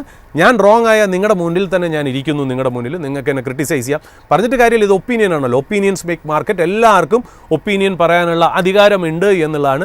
ഞാൻ ആ IT കമ്പനീസിൽ തന്നെ more than the top IT companies when I look deeper, എനിക്ക് പല സോഴ്സിൽ നിന്ന് ഇപ്പോൾ കേദാറും എനിക്ക് പല മെസ്സേജ് അയച്ചാലും ഞാൻ മനസ്സിലാവുന്നത് വെച്ചാൽ ഇപ്പോൾ മിഡ് ക്യാപ്പ് IT കമ്പനീസിൽ ഫസ്റ്റ് സോഴ്സ് എന്ന് പറയുന്ന കമ്പനിയുടെ നോക്കുകയാണെങ്കിൽ ഇത് റെക്കമെൻഡേഷൻ ഒന്നുമല്ല, ഞാൻ എടുത്ത് പറയുകയാണ്. ചില കമ്പനികൾ ഇതിന് റെസ്പോണ്ട് ചെയ്തിട്ടുണ്ട്. ആ ഫസ്റ്റ് സോഴ്സ് പറയുന്നത് no impact, zero dependency on this എന്നുള്ളതാണ് ഫസ്റ്റ് സോഴ്സിന് വന്നിരിക്കുന്ന ഇൻഫർമേഷൻ. കൊഫോർജ് പറഞ്ഞു വെച്ചാൽ 65 ആപ്ലിക്കേഷൻസ് കൊടുത്തതിൽ ഞങ്ങൾക്ക് 63 ആപ്ലിക്കേഷൻസ് ആണ് വന്നിരിക്കുന്നത്. അതായത് ഞങ്ങളുടെ വർക്ക് ഫോഴ്സിൻ്റെ 0.2% മാത്രമേ അഫക്റ്റഡ് ആയിട്ടുള്ളൂ എന്നുള്ളത്. സയൻറ്റ് പറയണത് എന്തെന്നറിയോ, ആകപ്പാടെ 6 പേര് മാത്രമേ H1B വിസയിലുള്ളൂ എന്നാണ് മിഡ് ക്യാപ്പ് കമ്പനീസിൻ്റെ പറഞ്ഞത്. അപ്പം ഞാൻ ഇപ്പോഴും പറയുന്നത്, ഞാൻ വ്യക്തിപരമായിട്ട് പറയുകയാണ്, ഇതാരും റെക്കമെൻഡേഷനായിട്ട് കേൾക്കില്ല. ഇന്നത്തെ ദിവസം കൊണ്ടും നാളെ കൊണ്ടും ഈ വീക്കിൽ ഇന്ത്യൻ കമ്പനീസിൻ്റെ ഫോള് 5% താഴെയാണെങ്കിൽ, അതിൽ കൂടുതൽ വീഴുന്നില്ല എന്നുണ്ടെങ്കിൽ I will be a buyer in IT stocks എന്നുള്ള കാര്യത്തിൽ യാതൊരു സംശയമില്ല എന്നുള്ള എൻ്റെ ഒരു പേഴ്സണൽ ട്രേഡ് ഞാൻ പറഞ്ഞു വയ്ക്കുന്നു. This is A disclosure of my investment. ഇത് നിങ്ങൾ ആരും കോപ്പി ചെയ്ത് നിങ്ങളൊരു രജിസ്റ്റേർഡ് ഇൻവെസ്റ്റ്മെൻറ്റ് അഡ്വൈസറിൻ്റെ അഡ്വൈസ് മാത്രമായിട്ട് മുന്നോട്ട് പോകുക എന്നുള്ള. ഇപ്പോൾ പെർസിസ്റ്റൻറ്റ് സിസ്റ്റംസ് പറയുന്നത് there is no impact at all എന്നാണ് പെർസിസ്റ്റൻറ്റ് സിസ്റ്റം. ഇന്ന് പെർസിസ്റ്റൻറ്റ് സിസ്റ്റം താഴെയാണെങ്കിൽ വളരെ ഇൻട്രസ്റ്റിംഗ് ആയിട്ടാണ് എനിക്ക് തോന്നുന്നത് എന്നുള്ളത് ഒരു കാര്യം. ഈ തുടക്കഘട്ടത്തിൽ ഉണ്ടായിരിക്കുന്നത് ഒരു നീജർക്ക് റിയാക്ഷൻ ആയിട്ട് മാത്രമേ സാർ കാണുന്നുള്ളൂ. ഞാനിപ്പോൾ കാണുന്നുള്ളൂ. ഐ മൈറ്റ് ബി റോങ്, എനിക്ക് തെറ്റാന്ന് വെച്ചാൽ ഞാനും ഹ്യൂമൻ ബീയിങ് ആണല്ലോ. ഞാൻ ആകപ്പാടെ കൊണ്ടുവരുന്നത് മാർക്കറ്റിലേക്ക് കൊണ്ടുവന്ന് 25 കൊല്ലം 30 കൊല്ലത്തെ എൻ്റെ ഇൻവെസ്റ്റിംഗ് എക്സ്പീരിയൻസ് ആണ്. ഒരു പോർട്ട്ഫോളിയോ രജിസ്റ്റേർഡ് പോർട്ട്ഫോളിയോ മാനേജ്മെന്റ് കമ്പനിയുടെ ഫണ്ട് മാനേജറും എക്സിക്യൂട്ടീവ് ഡയറക്ടറും ആയിരുന്ന സ്ഥിതിക്കുള്ള ഒരു എക്സ്പീരിയൻസിലാണ് ഞാൻ പറയുന്നത്. എൻ്റെ 100% വെൽത്തും ഇക്വിറ്റീസിലായതുകൊണ്ട് ഞാൻ പറയുന്നു, എനിക്ക് എവിടെയെങ്കിലും ഒരു അലൊക്കേഷൻ വിറ്റിട്ട് എനിക്ക് IT ഒരു എൻട്രി കിട്ടുമെങ്കിൽ ഞാൻ ഈ ആഴ്ച പ്രൊവൈഡഡ് ഈ 5%-നകത്ത് തന്നെ നിൽക്കണം. അതായത് ഒരു 3% 4%-ൽ നിൽക്കുകയാണ്, അതിൽ കൂടുതൽ വീഴുന്നില്ല. ഒരു കൺസോൾട്ടേഷൻ അതിൻ്റെ ടെക്നിക്കൽസിൽ കാണിക്കുന്നുണ്ടെങ്കിൽ I will be a buyer, especially in few large caps and few mid cap IT companies എന്നുള്ളത് ഞാനൊന്ന് പറഞ്ഞു വയ്ക്കുന്നു എന്നുള്ള ഒരു കാര്യം. ഇപ്പോൾ നമ്മൾ നോക്കുകയാണെങ്കിൽ H1B വിസ FY25 ഫിഗേഴ്സ് നോക്കുകയാണെങ്കിൽ TCSന് 5505 H1B വിസ ഹോൾഡേഴ്സ് ഉണ്ട്. അവരുടെ ഈ അസ്യൂംഡ് കോസ്റ്റ് എന്നറിയും, പുതിയൊരു ഫീ വരികയാണെങ്കിൽ അവർക്ക് വരാവുന്നുള്ള എക്സ്പെൻസ് പറഞ്ഞാൽ USD 550 മില്യൺ ആണ് അവർക്ക് വരാനുള്ള ചാൻസ്. ഇൻഫോസിസിന് 2004 H1B വിസ FY25 ഉണ്ടെന്നുള്ള ഫിഗർ കിട്ടുന്നു. അത് അവർ ശരിക്കും പറഞ്ഞാൽ പുതിയ ഫീസ് അടച്ചിട്ട് പോകാൻ USD 200 മില്യൻ്റെ ഇമ്പാക്റ്റ് ആണ്. HCLന് 1728 H1B visa, impact could be $173 million. Wipro 1523 H1B visa, the impact could be $152 million under the new fees. Tech Mahindra 951 $95 million impact. LTI Mindtree 1807, impact could be somewhere around $181 million. ഇനിയിപ്പോൾ നമുക്ക് നോക്കാമെന്നില്ല, ഇതിനി എങ്ങനെയാണ് pan out ചെയ്ത് വരിക, എന്തായിരിക്കും ഇതിൻ്റെ മുന്നോട്ടുള്ള പോക്ക്, എന്തായിരിക്കാം ഇതിൻ്റെ ഭാവി കാര്യങ്ങൾ നമ്മൾ നോക്കുകയാണെങ്കിൽ, ഒന്ന്, സിൻസ് ഫെബ്രുവരി 2026 മുതലാണ് ഇത് ആപ്ലിക്കബിൾ ആയിട്ട് വരുന്നത്. കാരണം there is a window for a negotiation for 3 to 4 months. Already നമ്മുടെ ജാസ്മിൻ പറഞ്ഞതുപോലെ തന്നെ പീയൂഷ് ഗോയൽ നമ്മുടെ ട്രേഡ് ടാരിഫ് അതിൻ്റെയൊക്കെ കാര്യങ്ങൾക്ക് വേണ്ടിയിട്ടുള്ള ഡിസ്കഷൻ അങ്ങോട്ടേക്ക് പോവുകയാണെന്നുള്ളത് മിക്കവാറും. ഇനി നമ്മുടെ IT മിനിസ്റ്റർ അശ്വിനി വൈഷ്ണവും കൂടെ അങ്ങോട്ടേക്ക് പോവോ, നാസ്കോം ചീഫ് പോവോ എന്നൊന്നും എനിക്കറിയില്ല. ബട്ട് ഈവൻ തന്നെ അങ്ങനത്തെ ന്യൂസുകളൊക്കെ ചിലപ്പോൾ വരും, ആഴ്ചകളിൽ കേൾക്കാം. അപ്പോൾ there is room and Indian government and Indian embassy will lobby hard എന്നുള്ളത് ഒന്നാമത്തെ കാര്യം. രണ്ടാമത്തെ കാര്യം, US കോർപ്പറേറ്റ്സിന് ഇത് ഭയങ്കര ഇമ്പാക്റ്റാണ്. നമ്മൾ ടാരിഫ് വരുമ്പോഴും US കമ്പനീസിന് ഇമ്പാക്റ്റ് വരുന്നത്, ഈ ഫീ വയ്ക്കുമ്പോഴും ഇൻഡയറക്ട്ലി അത് US കമ്പനീസിനാണ്. കാര്യം US കമ്പനീസിൻ്റെ പ്രോജക്റ്റ് ആണല്ലോ ചെയ്യുന്നത്. അപ്പോൾ അതുകൊണ്ട് നമ്മുടെ IT കമ്പനീസിന് വേണ്ടി വർക്ക് ചെയ്യുന്ന പലരും അവരുടെ പേറോളിലും കൂടെയാണ് വരുന്നത് എന്നുള്ളതാണ് അതിനകത്ത് ഇമ്പോർട്ടൻ്റ് ആയിട്ടുള്ള കാര്യം. അതുകൊണ്ട് they will lobby hard, US corporates will lobby hard എന്നുള്ളത്. അപ്പോൾ അതിൽ രണ്ടെണ്ണത്തിനും നെഗോസിയേഷൻസിന് വേണ്ടിയിട്ടുള്ള റൂം 3-4 മാസം കൊണ്ട് കിട്ടും എന്നുള്ളതാണ്. ഇനി വേഴ്സ് കം വേഴ്സ് സിനാരിയോയിൽ ഈ $100,000 ആണെങ്കിൽ തന്നെ അത് എങ്ങനെ ഷെയർ ചെയ്യും എന്നുള്ളത് ഇമ്പോർട്ടൻ്റ് കാര്യം. അതായത് ക്ലയൻ്റ് ആയിട്ടുള്ള അമേരിക്കൻ കമ്പനി, ഇപ്പോൾ അമേരിക്കൻ എക്സ്പ്രസ് ആണെങ്കിൽ കുറച്ച് അമേരിക്കൻ എക്സ്പ്രസ് ചെയ്യൂ, അതിൻ്റെ ഇപ്പുറത്ത് അവരുടെ പ്രോജക്റ്റ് ചെയ്യുന്ന TCSോ ഇൻഫോസിസോ വിപ്രോ ആണെങ്കിൽ കുറച്ച് കുറച്ച് അവരെടുക്കും, കുറച്ച് എംപ്ലോയിയുടെ സാലറിയിൽ എടുക്കും. അങ്ങനെ മൂന്നായിട്ട് ഇതിനെ ഡിവൈഡ് ചെയ്ത് ഇമ്പാക്റ്റിൻ്റെ എഫക്റ്റ് കുറയ്ക്കുമോ എന്നുള്ള കാര്യം നമുക്കറിയില്ല. അല്ലെങ്കിലും ഇത് ഷെയർ ചെയ്തിരുന്നു, എത്രത്തോളമാണ് ഷെയറിങ് വരുന്നത് എന്നുള്ളത് ഇതൊക്കെ നമുക്ക് ഏർലി സ്റ്റേജസ് ആണ്, നമുക്ക് ജസ്റ്റ് ഒന്ന് പറഞ്ഞു വെക്കാമെന്നുള്ളത്. പിന്നെ നമ്മൾ നാലാമത് എന്താണ്, ശരിക്കും പറഞ്ഞാൽ companies might, instead of taking people to the US on an H1B visa, more outsourcing might happen to India and other countries. അപ്പോൾ അങ്ങനെ ഒരു സംഭവം കൂടി ഒരു പ്രൊപ്പോസിഷൻ നടന്നേക്കാം എന്നുള്ള. അഞ്ചാമതൊരു പോയിന്റ് നോക്കുകയാണെങ്കിൽ ദ കമ്പനീസ് മൈറ്റ്, അതായത് ആരൊക്കെയാണോ ഇന്ത്യൻ IT വെൻഡേഴ്സിന്, സോഫ്റ്റ്വെയർ വെൻഡേഴ്സിന് പ്രോജക്റ്റ് കൊടുക്കുന്നത്, ആ കമ്പനികൾക്ക് വേണമെങ്കിൽ താൽക്കാലികമായിട്ട് ടെമ്പററി ഓഫീസസ് നെയ്ബറിംഗ് കൺട്രിയായിട്ടുള്ള മെക്സിക്കോയിലും കാനഡയിലും ഇട്ടിട്ട് അവിടുത്തെ ഈസിയർ വിസ റെജീം ഉപയോഗിച്ച് H1B വിസക്കാരെ ആ രാജ്യങ്ങളിൽ കൊണ്ടുവന്ന് പ്രോജക്റ്റ് ചെയ്യാം എന്നുള്ളതും കൂടെ ഇമ്പോർട്ടൻ്റ് ആയിട്ടുള്ള കാര്യം. US നിന്ന് മെക്സിക്കോ, കാനഡ എന്ന് പറഞ്ഞാൽ ബോർഡർ കടന്ന് പോകാമെന്നുള്ളൂ, അതായത് ഇപ്പുറത്തും അപ്പുറത്തും, അതായത് ജസ്റ്റ് എ കിലോമീറ്റർ അവേ എന്നുള്ള രീതിയിൽ ഓഫീസ് വയ്ക്കാമെന്നുള്ള. പണ്ട് ഞാൻ പറഞ്ഞില്ലേ ഒമാനിൽ ഒമാനൈസേഷൻ വരുമ്പോൾ ഒമാൻ എംപ്ലോയീസിന്, അതായത് ഒമാൻ നാഷണൽസിനെ എടുക്കണം എന്ന് പറഞ്ഞപ്പോൾ പല കമ്പനീസും അലൈനിൽ ഓഫീസ് വെച്ചിട്ട് അതിന് ടൈഡ് ഓവർ ചെയ്യുന്ന പോലുള്ളൊരു സംഭവം ചിലപ്പോൾ ഇവിടെ കടന്നേക്കാം എന്നുള്ളതാണ് ഇമ്പോർട്ടൻ്റ് ആയിട്ടുള്ളൊരു കാര്യം. പിന്നെ നമ്മൾ നോക്കുകയാണെങ്കിൽ കമ്പനീസ് മേ ഓപ്റ്റ് ഫോർ, അതായത് H1B വിസ എന്ന് പറയുന്നത് ഹൈലി സ്കിൽഡ് ലേബേഴ്സിന് മോസ്റ്റ് പോപ്പുലർ ആയിട്ടുള്ളതാണെങ്കിലും വേറെ 2 വിസ കാറ്റഗറീസും കൂടെ ഉണ്ട്. അതിനെ നമ്മൾ പറയുന്ന O1 visa and L1 visa എന്നുള്ളതാണ്. ഈ O1 വിസ എന്ന് പറയുന്നത് പീപ്പിൾ വിത്ത് എക്സെപ്ഷണൽ ടാലൻറ്റ്, ഒരു പ്രത്യേക ഫീൽഡിൽ എക്സെപ്ഷണൽ ടാലൻറ്റ് ഉണ്ടെങ്കിൽ O1 വിസ അപ്ലൈ ചെയ്ത് പോവാം നമുക്കുള്ളതാണ്. O1 എന്ന് വെച്ചാൽ 2 കാറ്റഗറി ഉണ്ട്. O1A എന്ന് പറയുന്ന കാറ്റഗറിയാണ് exceptional capability in science, education, പിന്നെ ബിസിനസ്, അങ്ങനത്തെയൊക്കെ കാര്യങ്ങളിലൊക്കെ ആണെങ്കിൽ നമുക്ക് ആ O1A വിസ അപ്ലൈ ചെയ്യുമ്പോൾ.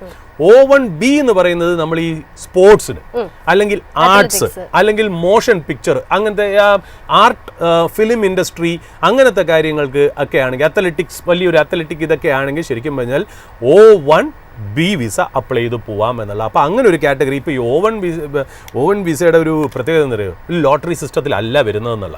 ലോട്ടറി സിസ്റ്റത്തിൽ അല്ല മാത്രമല്ല അതിൻ്റെ അപ്രൂവൽ റേറ്റ് നമ്മൾ അപ്ലൈ ചെയ്ത് കഴിഞ്ഞാൽ 93% ആണ് അതിൻ്റെ അപ്രൂവൽ റേറ്റ് എന്ന് പറയുന്നത്. അത് മാത്രമല്ല 6 ഇയേഴ്സിന് കൂടുതൽ, മറ്റേ H1B വിസ എന്ന് പറഞ്ഞാൽ 3 കൊല്ലത്തേക്ക്, അത് എക്സ്റ്റൻഷൻ ടു 3 ഇയേഴ്സ്. ഇത് അങ്ങനെയല്ല, 6 ഇയേഴ്സിന് അപ്പുറം ഇത് പോകാനുള്ള ഒരു കാറ്റഗറിയാണ് O1 വിസ എന്ന് പറയുന്നത്. ലാസ്റ്റ് ഇയർ തന്നെ US 19,457 O1 വിസാസ് കൊടുത്തു എന്നാണ് മനസ്സിലാക്കുന്നത്. Indians applying for O1 visas also increased from 2% to 8%. അപ്പോൾ ആ ഒരു കാറ്റഗറി എടുക്കാം, but it has to be proved to the embassies that they have got exceptional talent എന്ന് പ്രൂവ് ചെയ്യണം. അപ്പോൾ അങ്ങനത്തെ ഒരു പ്രശ്നം അതിനകത്തുണ്ട്. പിന്നെ രണ്ടാമത്തെ ഒരു കാറ്റഗറി എന്ന് പറയുന്നത് L1 വിസയാണ്. L1 വിസ എന്ന് പറയുന്നത് ഒരു US കമ്പനിക്ക് ഇപ്പോൾ ഇന്ത്യയിൽ ഓഫീസ് ഉണ്ടെന്ന് ഇരിക്കാം, അവർക്ക് അവരുടെ മാനേജറിനെയോ അവരുടെ എംപ്ലോയീസിനെയോ ഒരു ഫോറിൻ ഓഫീസ്, അതായത് ഇന്ത്യയിലുള്ള ഓഫീസ് പോലത്തെ പല രാജ്യങ്ങളിലെ ഓഫീസിൽ നിന്ന് എംപ്ലോയീസിനെ അവരുടെ US ഓഫീസിലേക്ക് മാറ്റണം, ട്രാൻസ്ഫർ ചെയ്യണം എന്നുണ്ടെങ്കിൽ ഈ പറയുന്ന പോലെ L1 വിസ യൂസ് ചെയ്യാം എന്നുള്ളതാണ്. L1A കാറ്റഗറിയും ഉണ്ട്, L1B കാറ്റഗറിയും ഉണ്ട് എന്നുള്ളതാണ്. L1A L1B കാറ്റഗറിയുടെ ഒരു ഗുണം എന്ന് വെച്ചാൽ ഇപ്പോൾ H1B വിസക്കാർക്ക് അവരുടെ സ്പൗസസ് അല്ലെങ്കിൽ ഡിപ്പെൻഡൻസിനെ കൊണ്ടുപോകാൻ H4 വിസയാണല്ലോ യൂസ് ചെയ്യണേ. അതേപോലെ L1കാർക്ക് L2 വിസ ഉപയോഗിച്ച് ഡിപ്പെൻഡൻസിനെയും കൂടെ കൊണ്ടുപോകാം എന്നുള്ള. അപ്പോൾ ഇങ്ങനത്തെയൊക്കെ മാർഗ്ഗങ്ങളിൽ കൂടെയൊക്കെ നമുക്ക് മുന്നോട്ട് പോകാം. പിന്നെ GCC എന്ന് പറയുന്നത് ഞാൻ പറഞ്ഞല്ലോ, അമേരിക്കൻ ഒരു കമ്പനിക്ക്, ഇപ്പോൾ ജനറൽ ഇലക്ട്രിക്കിന് അമേരിക്കയിലെ കാര്യങ്ങൾ അവിടെ ഒരു പ്രോബ്ലം വരികയാണെങ്കിൽ ചെയ്യാനായിട്ട് ഇന്ത്യയിൽ ഗ്ലോബൽ കേപ്പബിലിറ്റി സെൻറ്റർ ഉപയോഗിക്കുന്നുണ്ട്. ആ ഗ്ലോബൽ കേപ്പബിലിറ്റി സെൻറ്റർ പല കമ്പനീസും ഇനി ഇൻക്രീസ് ചെയ്ത് കഴിഞ്ഞാൽ മോർ ആൾക്കാരെ അങ്ങോട്ടേക്ക് കൊണ്ടുപോകണവരും ഇവിടെ വെച്ചിട്ട് പണി ചെയ്യിപ്പിക്കാം എന്നുള്ള. അപ്പോൾ GCCകൾ ഇൻക്രീസ് ചെയ്യാനുള്ള ചാൻസസ് ഉണ്ട് എന്നുള്ള. ഇതിൻ്റെ ഡയറക്റ്റ് ഇമ്പാക്റ്റ് IT കമ്പനീസിനാണെങ്കിലും ഇൻഡയറക്റ്റ് ഇമ്പാക്റ്റ് ആർക്കൊക്കെയാണെന്ന് നോക്കാം. ഇൻഡയറക്റ്റ് ഇമ്പാക്റ്റ് നമുക്ക് വരുന്നത് റിയൽ എസ്റ്റേറ്റിലാണ്. റിയൽ എസ്റ്റേറ്റിൽ 2 രീതിയിൽ ഇമ്പാക്റ്റ് ചെയ്യാം. റിയൽ എസ്റ്റേറ്റ് എന്ന് പറഞ്ഞാൽ more GCC global capability centres Bangalore, Hyderabad പോലെയുള്ള സ്ഥലങ്ങൾ, അതായത് ബാംഗ്ലൂർ, ഹൈദരാബാദ്, പൂനെ, മുംബൈ, ഗുറേഗാവൺ, നോയിഡ പോലെയുള്ള സ്ഥലങ്ങൾ, IT ഓഫീസസ് ഉള്ള ഹൈദരാബാദ് പോലുള്ള സ്ഥലങ്ങളിൽ, മെഡ്രാസിലൊക്കെ ഉള്ള ഗുണമെന്ന് വെച്ചാൽ ഈ പറയുന്ന പോലെ GCC കൂടുതൽ വരാനുള്ള ചാൻസ് ഉണ്ടെങ്കിൽ കമേഴ്സ്യൽ റിയൽ എസ്റ്റേറ്റ് ഇൻക്രീസ് ചെയ്യിക്കാനുള്ള ചാൻസ് ഉണ്ട്. ബട്ട് H1B വിസ ആപ്ലിക്കൻസ് കുറവാകുന്നതോടുകൂടി ആൾക്കാർ റീറ്റെയിൽ അപ്പാർട്ട്മെൻറ്റ്സും മറ്റതും മേടിക്കുന്നത് ചിലപ്പോൾ കുറയാൻ ചാൻസ് ഉണ്ട്. അപ്പോൾ ഇതാണ് ഇൻഡയറക്റ്റ് ആയിട്ട് റിയൽ എസ്റ്റേറ്റിന് ബെനിഫിഷ്യലും ആവാം, ചെറിയ രീതിയിൽ നെഗറ്റീവും ആവാനുള്ള ചാൻസ് ഉണ്ട്. അതായത് പുതിയതായിട്ട് ആൾക്കാർ അമേരിക്കയിലേക്ക് പോയില്ല എന്നുണ്ടെങ്കിൽ പുതിയ ഫ്ലാറ്റ്സ് എങ്ങനെ സെല്ല് ചെയ്ത് പോകുന്നുള്ളത് ഒരു ഒരു പ്രോബ്ലം ആയിട്ടിരിക്കുന്നു എന്നുള്ള. പിന്നെ റെമിറ്റൻസിന് ഒരു ഇഷ്യൂ ആവും. അതായത് റെമിറ്റൻസ് നമ്മൾ നോക്കുകയാണെങ്കിൽ 2024-25 അമേരിക്കയിൽ നിന്ന് വന്നിരിക്കുന്ന റെമിറ്റൻസ് പറഞ്ഞാൽ $124 ബില്യൺ ആണ്. റെമിറ്റൻസ് മാത്രമല്ല, ഒരുപാട് പേര് ട്രാവൽ ചെയ്തും അവരുടെ റിലേറ്റീവ്സും അങ്ങോട്ടും ഇങ്ങോട്ടും പോകാൻ നേരത്ത് ഫോറിൻ എക്സ്ചേഞ്ചിന് ഒരുപാട് ആവശ്യമുള്ളതുകൊണ്ട് ഫോറിൻ എക്സ്ചേഞ്ച് ചെയ്യുന്ന ബിസിനസ്സുകൾ, തോമസ് കുക്ക് പോലെയുള്ള ബിസിനസ്സുകൾക്ക് ചിലപ്പോൾ ഒരു ടെമ്പററി ഇമ്പാക്റ്റ് വരാനുള്ള ചാൻസ് ഉണ്ട് എന്നുള്ളതാണ്. ഇപ്പോൾ ജാനുവരി 2025 മുതൽ ജൂൺ 30 വരെ നോക്കുകയാണെങ്കിൽ തന്നെ ഏതാണ്ട് $34 ബില്യൺ റെമിറ്റൻസ് US നിന്ന് വന്നിട്ടുണ്ട് എന്നുള്ളതാണ്. ഇപ്പോൾ Q1 2026, അതായത് ഈ കഴിഞ്ഞ ക്വാർട്ടറിൽ SBIയുടെ മാത്രം ഈ ഫോറിൻ എക്സ്ചേഞ്ച് റെമിറ്റൻസിൽ നിന്നൊക്കെ വന്ന 1600 കോടിയുടെ റവന്യൂ ആണെന്നുള്ളത് വളരെ ഇമ്പോർട്ടൻ്റ് ആയിട്ടുള്ള ഒരു കാര്യമാണെന്നുള്ളത് നമ്മൾ നോക്കി വെക്കണം. പിന്നെ ഇമ്പാക്റ്റ് വരാമെന്നുള്ളതെന്ന് വെച്ചാൽ ഈ നമുക്ക് ഇന്ത്യയിൽ നമ്മൾ നോക്കുകയാണെങ്കിൽ 2 ലക്ഷം കോടിയുടെ എഡ്യൂക്കേഷൻ ലോണിൻ്റെ 30-40% അമേരിക്കൻ യൂണിവേഴ്സിറ്റിയിൽ പഠിക്കാൻ പോകുന്നതായിരുന്നു. ഇപ്പോൾ അമേരിക്കൻ യൂണിവേഴ്സിറ്റിയിൽ പഠിച്ചുള്ള ഗുണം എന്താ? പഠിച്ചു കഴിഞ്ഞിട്ട് H1B വിസയിൽ നമുക്ക് അവിടെ ജോലിക്ക് കയറാം എന്നുള്ള. ഇനിയിപ്പോൾ H1B വിസയ്ക്കുള്ള ഫീസ് കൂടിയത് കാരണം ഇത്രയും പേര് ഇനി അമേരിക്കയിൽ പോയി പഠിക്കുമോ എന്നുള്ള കാര്യമാണ് അതിനകത്തുള്ള കാര്യം. അപ്പോൾ എഡ്യൂക്കേഷൻ ലോൺ കൊടുത്ത ബാങ്കുകളുടെ കാര്യം കൂടി നമ്മളൊന്ന് ശ്രദ്ധിക്കേണ്ടതായിട്ടുണ്ട് എന്നുള്ളതാണ്. അപ്പോൾ ഇത്രയും കാര്യങ്ങളാണ് നമുക്കൊരു IT ഇൻഡസ്ട്രിയെക്കുറിച്ച് പറയാനുള്ളത്.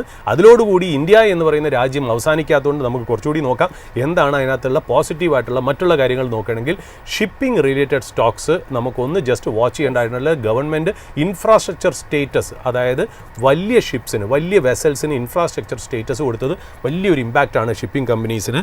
അത് കൂടാതെ തന്നെ അതിൻ്റെ കൂടെ ചേർത്ത് വായിക്കേണ്ടത് ഷ്രിമ്പിൻ്റെ ബിസിനസ്സുകൾ, അതായത് ആപെക്സ് ഫുഡ്സ്, കിങ്സ്, അവന്തി ഫീഡ്സ് പോലെയുള്ള കമ്പനീസ് എങ്ങനെയാണ് പെരുമാറുന്നതെന്ന് കൂടെ നമുക്കൊന്ന് നോക്കേണ്ടതായിട്ടുണ്ട്. പിന്നെ വേറൊരു ഇമ്പോർട്ടൻറ്റ് ന്യൂസ് വന്ന് ഈ ക്രിട്ടിക്കൽ മിനറൽസ് നമ്മൾ എപ്പോഴും പറയാറുണ്ടല്ലോ. ഇപ്പോൾ ഗവൺമെൻറ് പറഞ്ഞേക്കുന്ന ഗവൺമെൻറ് ഒരു നാഷണൽ സ്റ്റോക്ക് ഉണ്ടാക്കാൻ പോകണം. അതായത് ആവശ്യമുള്ള ക്രിട്ടിക്കൽ മിനറൽസിൻ്റെ ഒരു സ്റ്റോക്ക്, ഒരു ഇൻവെൻട്രി ഗവൺമെൻറ് ക്രിയേറ്റ് ചെയ്യാൻ പോകണം എന്നുള്ളത് ഇമ്പോർട്ടൻ്റ് ആയിട്ടുള്ള കാര്യം. അപ്പോൾ ഇങ്ങനത്തെ കുറച്ച് പോസിറ്റീവ് ഇമ്പാക്റ്റും കൂടെ ഉണ്ട്. പിന്നെ last but not the least, GST related stocks and swadeshi stocks കാര്യം ഇന്ന് മുതൽ ഇത് ആപ്ലിക്കബിൾ ആണ്. ഇപ്പോൾ മാർക്കറ്റിനെ സംബന്ധിച്ച് ഒരു കാര്യം കൂടെ പ്രേക്ഷകർ അറിവിലേക്ക് വെക്കാം. ഈ GSTയുടെ ബെനിഫിറ്റിന് പല ഇൻഡസ്ട്രിയും, എസ്പെഷ്യലി ഓട്ടോമൊബൈലൊക്കെ സ്റ്റോക്ക് മാർക്കറ്റിൽ ഡിസ്കൗണ്ട് ചെയ്തു പല സ്റ്റോക്കുകളും കയറിക്കഴിഞ്ഞു.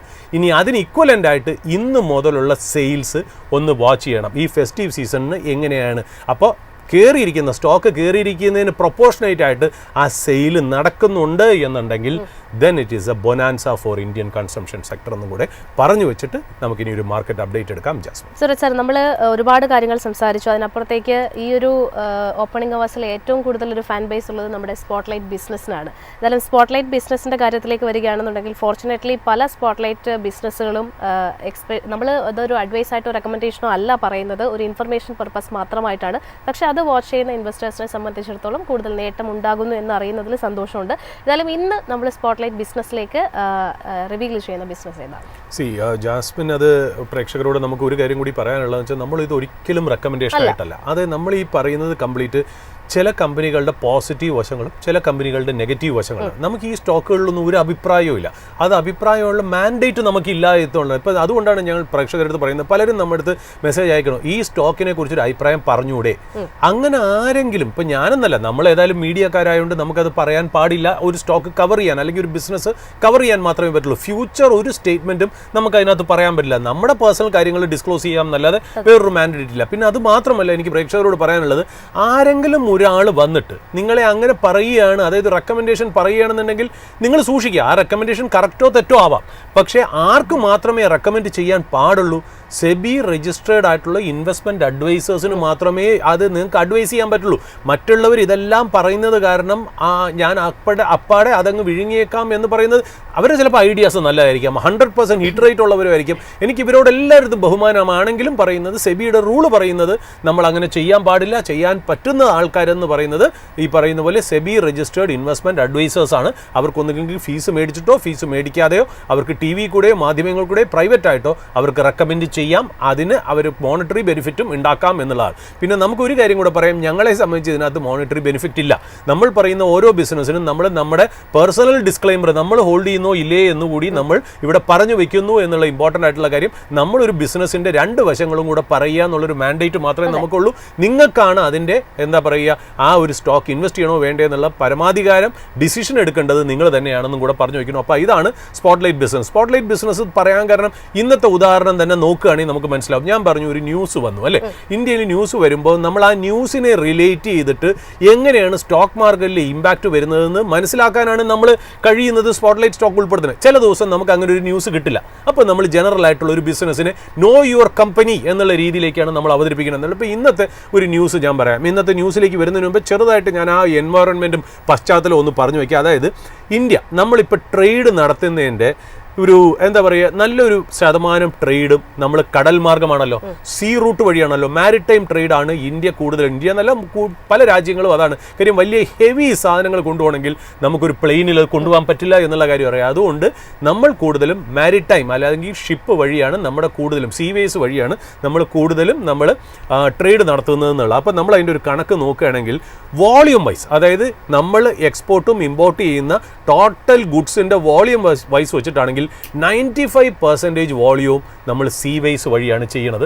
ആൻഡ് 70% ഓഫ് വാല്യൂ, അതായത് നമ്മൾ ടോട്ടൽ ട്രേഡ് ചെയ്യുന്ന സാധനങ്ങളുടെ വില വെച്ച് നോക്കുമ്പോൾ 70% സി ആണ്. അപ്പോൾ 90% വോളിയവും 70% വാല്യൂ നമ്മൾ സീ റൂട്ട് ഉപയോഗിച്ചാണ് നമ്മൾ ട്രേഡ് നടത്തുന്നത്. 90 to 95% വോളിയം, അതാണ് നമ്മുടെ ഒരു ഇന്ത്യയുടെ ഒരു ട്രേഡിൻ്റെ ഒരു കണക്കെന്ന് പറയുന്നത്. അപ്പോൾ അതിനകത്ത് ശരിക്കും പറഞ്ഞാൽ ഇന്ത്യക്ക് അത് ചെയ്യണം എന്നുണ്ടെങ്കിൽ ശരിക്കും പറഞ്ഞാൽ എന്ത് വേണം?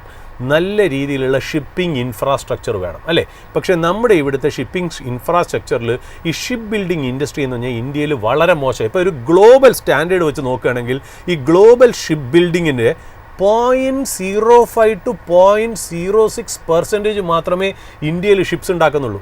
0.1% പോലുമല്ല, 0.05 to 0.06% മാത്രമേ ഇന്ത്യയുടെ ഷിപ്പ് ബിൽഡിംഗ് സെക്ടറിൽ നമുക്കുള്ള ഒരു ഇമ്പാക്റ്റ് ഉള്ളൂ എന്നുള്ളത് നമുക്ക് മനസ്സിലാക്കണം. ചൈനയ്ക്ക് എത്രയാണെന്നറിയോ? ചൈനയ്ക്ക് 47%, സൗത്ത് കൊറിയയ്ക്ക് 30%, ജപ്പാന് 20%. അപ്പോൾ ഇവരും എല്ലാം കൂടെ ചേർന്ന് ഈ 3 രാജ്യങ്ങളും കൂടെ 90% ഗ്ലോബൽ ഷിപ്പ് ബിൽഡിംഗ് നിൽക്കുമ്പോൾ നമ്മളുടെ പ്രസൻസ് പറഞ്ഞാൽ 0.1% പോലില്ല, ഓൾമോസ്റ്റ് നില്ല് എന്നുള്ള രീതിയിൽ. അപ്പോൾ നമുക്കൊരു ട്രേഡ് മറ്റുള്ള രാജ്യങ്ങളായിട്ട് നമുക്ക് മുന്നോട്ട് പോവുകയും ഒരു എക്സ്പോർട്ട് ഓറിയൻറ്റഡ് എക്കണോമിയായി global manufacturer to the world വരണം എന്നുണ്ടെങ്കിൽ നമ്മുടെ ഷിപ്പിംഗ് ഇൻഫ്രാസ്ട്രക്ചർ നല്ല രീതിയിൽ മുന്നോട്ട് പോകണം എന്നുള്ള. ഇപ്പോൾ ഇന്ത്യയിൽ നമ്മൾ നോക്കുമ്പോൾ പ്രേക്ഷകർ വിചാരിക്കും നമുക്ക് ഷിപ്പ് യാർഡുകളൊക്കെ ഉണ്ടല്ലോ, നമുക്ക് കൊച്ചിൻ ഷിപ്പ് യാർഡ് ഉണ്ട്, GRSC ഗാർഡൻ റീച്ച് ഉണ്ട്, മെസഗോൺ ഡോക്ക് ഉണ്ട്. അപ്പോൾ ഇവിടെയൊക്കെ ഷിപ്പ് ബിൽഡ് ചെയ്യുന്നില്ലേ? ഉണ്ട്, ഇവിടെയൊക്കെ ഷിപ്പ് ബിൽഡ് ചെയ്യുന്നുണ്ട്. പക്ഷേ അത് കൂടുതലും ഡിഫൻസ് ഓർഡേഴ്സ് ആണ് ചെയ്യുന്നതെന്നുള്ള.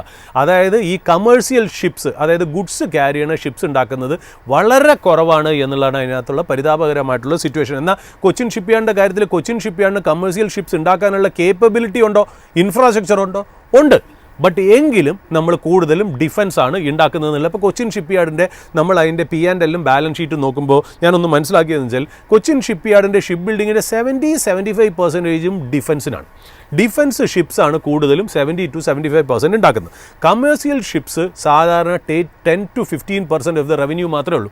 10 to 15% മാത്രമേ കമേഴ്സ്യൽ ഷിപ്സ് ഉള്ളൂ എന്നുള്ളതാണ് അതിനകത്തുള്ള പ്രത്യേകത. പിന്നെ ഒരു 15 to 20% കൊച്ചിൻ ഷിപ്പ് യാർഡിന് കിട്ടുന്ന റവന്യൂ എന്നറിയോ? മറ്റുള്ള ഷിപ്പുകളുടെ ഈ പറയുന്ന പോലെ വർക്ക് അണ്ടർടേക്ക് ചെയ്യുക എന്നുള്ളത്. അതായത് ഷിപ്പ് റിപ്പയർ ആണ് അവർക്ക് വേറൊരു നല്ല രീതിയിലുള്ള ഒരു റവന്യൂ എന്ന് പറയുന്നത്. അപ്പം നമ്മൾ ശരിക്കും പറഞ്ഞാൽ ഒരു ഇന്ത്യയിലെ ഫിഗേഴ്സ് നോക്കാം. അതായത് 2023-24 ഒരു ഫിഗേഴ്സ് നോക്കുകയാണെങ്കിൽ ഇന്ത്യൻ എക്സ്പോർട്ടിംഗ് ഇമ്പോർട്ടിംഗ് കമ്പനീസ് ഉണ്ടല്ലോ, ഏതാണ്ട് ഈ ഫോറിൻ ഷിപ്പ് നമ്മൾ എടുക്കുന്നല്ലോ, വാടകയ്ക്ക് എടുക്കുന്ന നമ്മൾ കമ്പനികളുണ്ടല്ലോ, മേഴ്സ്ക്, കോസ്കോ, MSC എന്ന് പറയുന്ന കമ്പനികൾക്ക് നമ്മൾ ഏതാണ്ട് 2023 മുതൽ 24 വരെ പെയ്തത് ഏതാണ്ട് $109 million. അപ്പോൾ ഇത്രയും പൈസ കൊടുത്താണ് നമ്മൾ ഗുഡ്സ് ട്രാൻസ്പോർട്ട് ചെയ്യുന്നത് എന്നുള്ളത് വളരെ ഇമ്പോർട്ടൻ്റ് ആയിട്ടുള്ള പോയിൻ്റാണ്. അപ്പോൾ ഇത്രയും ഫോറിൻ എക്സ്ചേഞ്ച് നമ്മുടെ നാട്ടിൽ നിന്ന് പുറത്തോട്ട് പോകുമ്പോൾ നമ്മുടെ ബാലൻസ് ഓഫ് പേയ്മെൻറ്റ്സിനെയും കറണ്ട് അക്കൗണ്ട് ഡെഫിസിറ്റിനെയും ഇമ്പാക്റ്റ് ചെയ്യുന്ന ഒരു ഇൻഡസ്ട്രിയും കൂടെയാണ് ഷിപ്പ് ബിൽഡിംഗ് എന്നുള്ളത്. അതായത് ആ ഷിപ്പ് ബിൽഡിംഗ് എന്ന് പറയുമ്പോൾ നമുക്ക് സ്വന്തമായിട്ട് ഷിപ്പില്ലെന്ന് മാത്രമല്ല, ഇന്ത്യയുടെ ബാലൻസ് ഷീറ്റിനെയും P&L-നെയും ഇന്ത്യയുടെ ഫോറക്സിനെയും എഫക്റ്റ് ചെയ്യുന്ന ഒരു ബിസിനസ്സാണ് ഷിപ്പ് ബിൽഡിംഗ് എന്നുള്ളത്. അപ്പോൾ അതെങ്ങനെ ടൈഡ് ഓവർ ചെയ്യാം എന്നുള്ളത്, എന്തുകൊണ്ടാണ് ഈ കൊച്ചിൻ ഷിപ്പ്യാർഡും GRSCക്കും മസഗോൺ ഡോക്കിനും കൂടുതലും ഈ ഡിഫൻസ് ബേസ് ചെയ്തിട്ടുള്ള മിലിറ്ററിയോ നേവിക്കാർക്ക് വേണ്ടിയിട്ടും ഡിഫൻസിന് വേണ്ടിയിട്ട് കൂടുതൽ ഷിപ്സ് ഉണ്ടാക്കണമെന്നറിയോ? ഇവിടെ ഇന്ത്യയിൽ ഗവൺമെൻറ് മാത്രമേ സ്പെൻഡ് ചെയ്യുന്നുള്ളൂ. ഗവൺമെൻറ്റിൻ്റെ ക്യാപിറ്റൽ എക്സ്പെൻഡിച്ചറേ നടക്കുന്നുള്ളൂ, പ്രൈവറ്റ് കോർപ്പറേറ്റ്സിൻ്റെ ക്യാപിറ്റൽ എക്സ്പെൻഡിച്ചർ നടക്കുന്നില്ല. അത് ഇതുവരെ രീതിയിൽ നടക്കുന്നില്ല. എന്നാൽ നമുക്ക് കുറ്റം പറയാൻ ഒക്കില്ല. കാര്യം എന്ന് വെച്ചാൽ ഗവൺമെൻറ് നല്ല രീതിയിൽ റോഡ്, പോർട്ട്, എയർപോർട്ടുകൾ, സീപോർട്ടുകൾ, അങ്ങനത്തെ പല കാര്യങ്ങളും ബിൽഡ് ചെയ്യുന്നുണ്ട് എന്നുള്ളതാണ്. ബട്ട് പ്രൈവറ്റ് ക്യാപെക്സ് ഭയങ്കരമായിട്ട് വരുന്നില്ല എന്നുള്ള. പക്ഷേ പ്രൈവറ്റ് ക്യാപെക്സ് വരുന്നുണ്ട്. എവിടെയൊക്കെ വരുന്നുണ്ട്? സെമി കണ്ടക്ടർ ഇൻഡസ്ട്രിയിൽ വരുന്നുണ്ട്, ഇലക്ട്രോണിക് മാനുഫാക്ചറിങ്ങിൽ വരുന്നുണ്ട്, ഡേറ്റാ സെൻറ്റേഴ്സിൽ വരുന്നുണ്ട്. അങ്ങനത്തെ കാര്യങ്ങളിലേക്ക് പ്രൈവറ്റ് ക്യാപെക്സ് വരുന്നുണ്ടെങ്കിലും ഈ ഷിപ്പ് ബിൽഡിങ്ങിൻ്റെ കാര്യത്തിൽ ഭയങ്കരമായിട്ട് വന്നിട്ടില്ല എന്നുള്ളത് ഇന്ത്യക്ക് നെഗറ്റീവ് തന്നെയാണ് എന്നുള്ള. ഇപ്പോൾ ഗവൺമെൻറ് PLI സ്കീം കൊടുത്തപ്പോൾ എന്ത് നല്ല രീതിയിലാണ് ഇലക്ട്രോണിക് മാനുഫാക്ചറിങ് ഇന്ത്യയിൽ വന്ന്. എത്ര പേര് Dixon technologies, Tata electronics, Kaynes, ഇവരെല്ലാവരും അതിലേക്ക് വന്നു, പ്രൈവറ്റ് ക്യാപെക്സ് വന്നു, മുന്നോട്ട് പോയി എന്നുള്ളത് വളരെ ഇമ്പോർട്ടൻ്റ് ആയിട്ട് ശ്രദ്ധിക്കേണ്ട കാര്യം. അപ്പോൾ ഗവൺമെൻറ് അതേപോലെ തന്നെ ഷിപ്പ് ബിൽഡിങ്ങിന് ഇമ്പോർട്ടൻസ് കൊടുത്താലേ അതിലേക്ക് പ്രൈവറ്റ് ക്യാപെക്സ് വരുള്ളൂ എന്നുള്ളതാണ് നമ്മൾ മനസ്സിലാക്കേണ്ടത്. എസ്പെഷ്യലി കമേഴ്സ്യൽ വെസൽസിൻ്റെ സൈഡിൽ ഓൾറെഡി ഡിഫൻസ് വെസലിന് നല്ല രീതിയിൽ ഓർഡർ ഇൻബുക്ക് ഉണ്ട് എന്നുള്ളത് നമ്മൾ മനസ്സിലാക്കുന്നു എന്നുള്ളതാണ്. അതായത് ഈ രംഗരാജൻ കമ്മീഷൻ 2001 പറഞ്ഞത് ഷിപ്പിംഗ് ഇൻഡസ്ട്രിക്ക് ഇൻഫ്രാസ്ട്രക്ചർ സ്റ്റേറ്റസ് കൊടുക്കണം.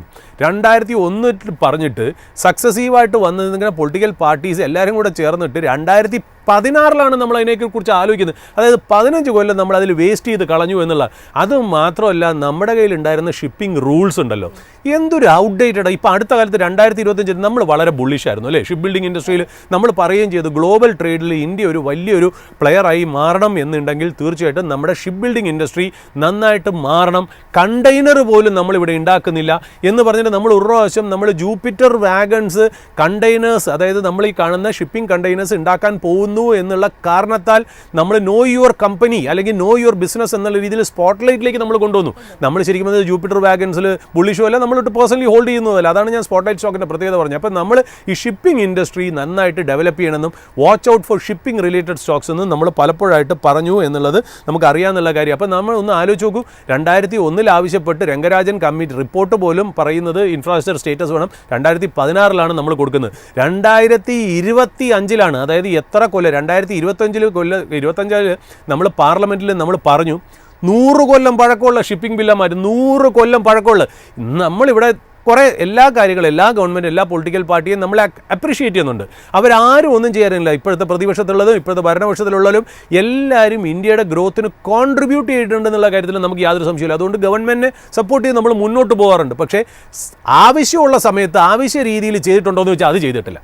അതായത് എല്ലാത്തിനും ഒരു ഡിലേയോടുകൂടിയാണ് ഇന്ത്യയിൽ നടന്നതെന്നുള്ളത്. എന്നാലും ബെറ്റർ എന്താ പറയുക, താമസിച്ചാലും കുഴപ്പമില്ല, അറ്റ്ലീസ്റ്റ് നടന്നാൽ മതി എന്നുള്ള. അപ്പോൾ 100 കൊല്ലത്തെ എത്രയോ ബില്ലുകളാണ് നമുക്ക് 2025 പാർലമെന്റ് സെഷനിൽ മാറ്റിയപ്പോൾ ഞാൻ തന്നെ നോക്കുമ്പോൾ ഈ മാരിടൈം ബിൽസ് പാസ് ചെയ്ത് നോക്കുകയാണെങ്കിൽ carriage of goods by sea bill, merchant shipping bill, India ports bill, bills of lading bill, ഇതെല്ലാം ശരിക്കും പറഞ്ഞാൽ 2025 ഏതാണ്ട് ഈ 3, 4, 5 ബില്ലുകൾ തന്നെ പാസ്സാക്കണമെന്നുള്ള. അപ്പോൾ നമ്മൾ ശരിക്കും പറഞ്ഞാൽ മൈഫിനെ സംബന്ധിച്ച് നമ്മുടെ റിസർച്ച് ഡെസ്ക് എന്നും പറഞ്ഞിരിക്കുന്നത് ഷിപ്പിംഗ് നന്നാവാതെ ഇന്ത്യയുടെ മറ്റുള്ള മാരിടൈം ട്രേഡും ഒരു ഗ്ലോബൽ മാനുഫാക്ചറിങ് പവർ ഹൗസ് അല്ലെ ഒരു ബാക്ക് ആൻഡ് പ്ലെയറായി മാറണമെന്നുണ്ടെങ്കിൽ ഇത് വളരെ ഇമ്പോർട്ടൻ്റ് ആയിട്ടാണ്. 2025 it is A moment of reckoning. പല കാര്യങ്ങളും ആ ഇൻഡസ്ട്രി നടക്കുന്നു എന്നുള്ള.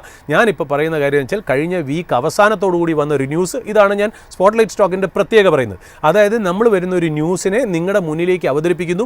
ആ ന്യൂസ് സിമ്പിളായിട്ട് നിങ്ങൾക്ക് ഞങ്ങൾ മനസ്സിലാക്കി തരുന്നു. അതിന് റിലേറ്റഡ് ആയിട്ടുള്ള ഇന്ത്യൻ മാർക്കറ്റിലെ ഇമ്പാക്റ്റാണ് നമ്മൾ ഈ സ്പോട്ട്ലൈറ്റിൽ കൂടെ പറയുന്നത്. ശരിക്കും നമ്മൾ ഇന്ന് രാവിലെ തുടങ്ങിയപ്പോൾ തന്നെ ഒരു സ്പോട്ട്ലൈറ്റ് പറഞ്ഞിരുന്നു, അതാണ് IT സെക്ടർ എന്ന് പറയുന്നത്. അതേപോലെ നമ്മൾ ഷിപ്പിംഗ് സെക്ടറിനെ കുറിച്ചാണ് നമ്മൾ ഈ പറയുന്നത് എന്നുള്ളത്. അതായത് ഇന്ത്യൻ ഗവൺമെൻറ് പറഞ്ഞിരിക്കുന്നത് ലാർജ് വെസൽസിന് ഇൻഫ്രാസ്ട്രക്ചർ സ്റ്റേറ്റസ് കൊടുത്തിരിക്കുന്നു ഈ വീക്കെൻഡ്.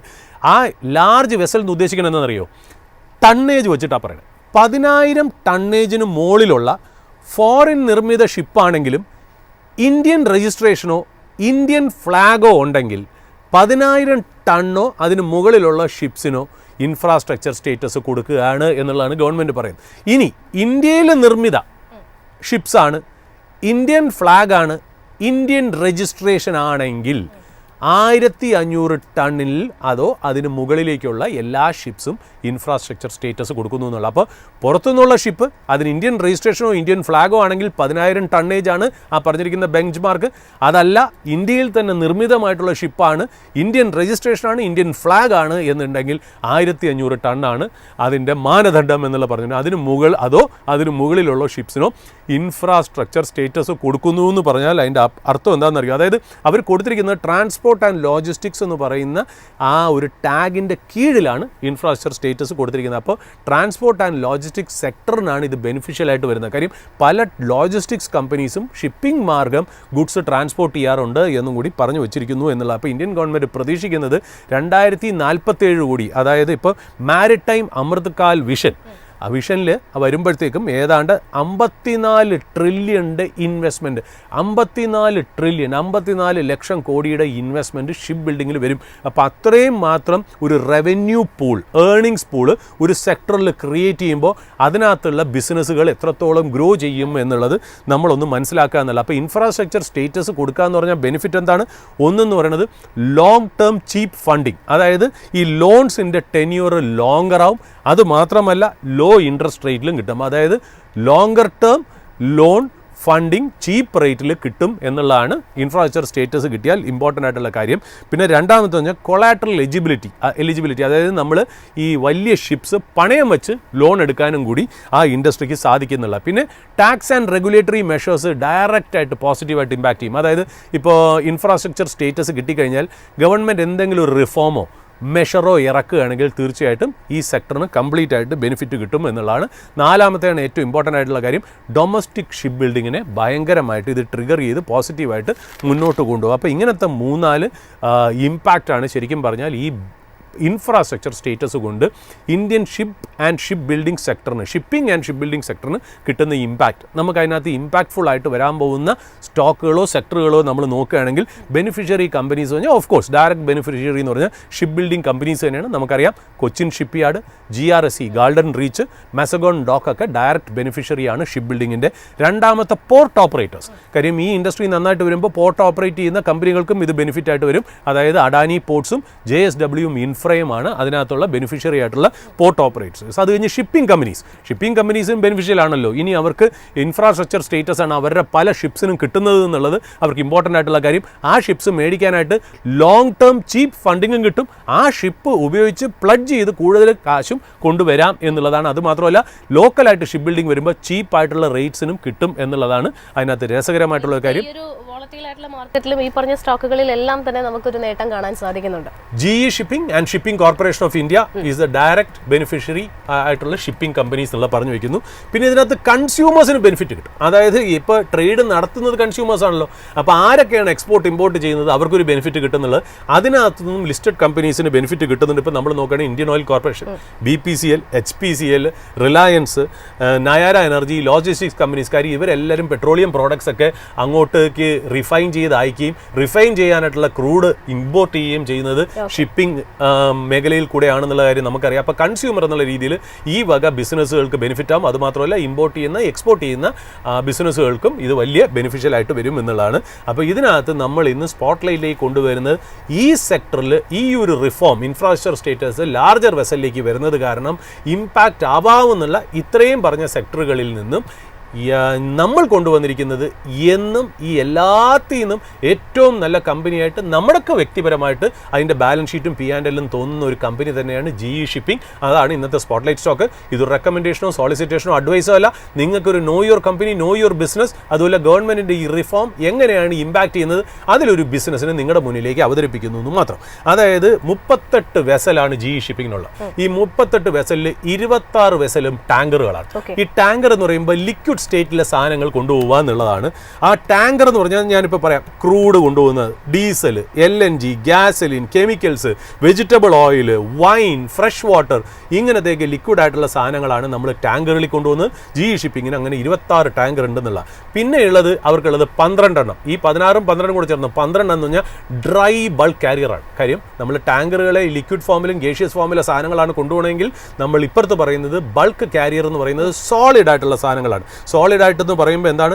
ലാർജ് ആയിട്ടുള്ള അൺപാക്ഡ് ആയിട്ടുള്ള ഗുഡ്സ്. ഇപ്പോൾ ഇങ്ങനെ പറയാം, നമുക്ക് iron or, call, grains, fertiliser, steel, ഇങ്ങനത്തെ സാധനങ്ങളൊക്കെയാണ് ശരിക്കും പറഞ്ഞാൽ ഡ്രൈ ബൾക്ക് കാരിയറിൽ കൊണ്ടുവിടാൻ. ടോട്ടൽ 38 വെസലാണ്. അതായത് ഇവരുടെ നമ്മൾ ടോട്ടൽ നോക്കുകയാണെങ്കിൽ ഇവരുടെ ടോട്ടൽ 38 വെസലിൻ്റെ ലിസ്റ്റിൽ 12 വെസലുകൾ ഈ പറയുന്ന പോലെ ലാർജ് കാറ്റഗറിയിൽ വരുന്നു എന്നുള്ളതാണ് ഇമ്പോർട്ടൻറ്റ്. ഞാൻ നോക്കുമ്പോൾ ജാഗ് ലക്ഷ്മി, ജാഗ് അമീഷ, ഇപ്പൊ ജാഗ് എന്ന് പറഞ്ഞാണ് ഇവരുടെ പേരുകൾ തുടങ്ങുന്നത്.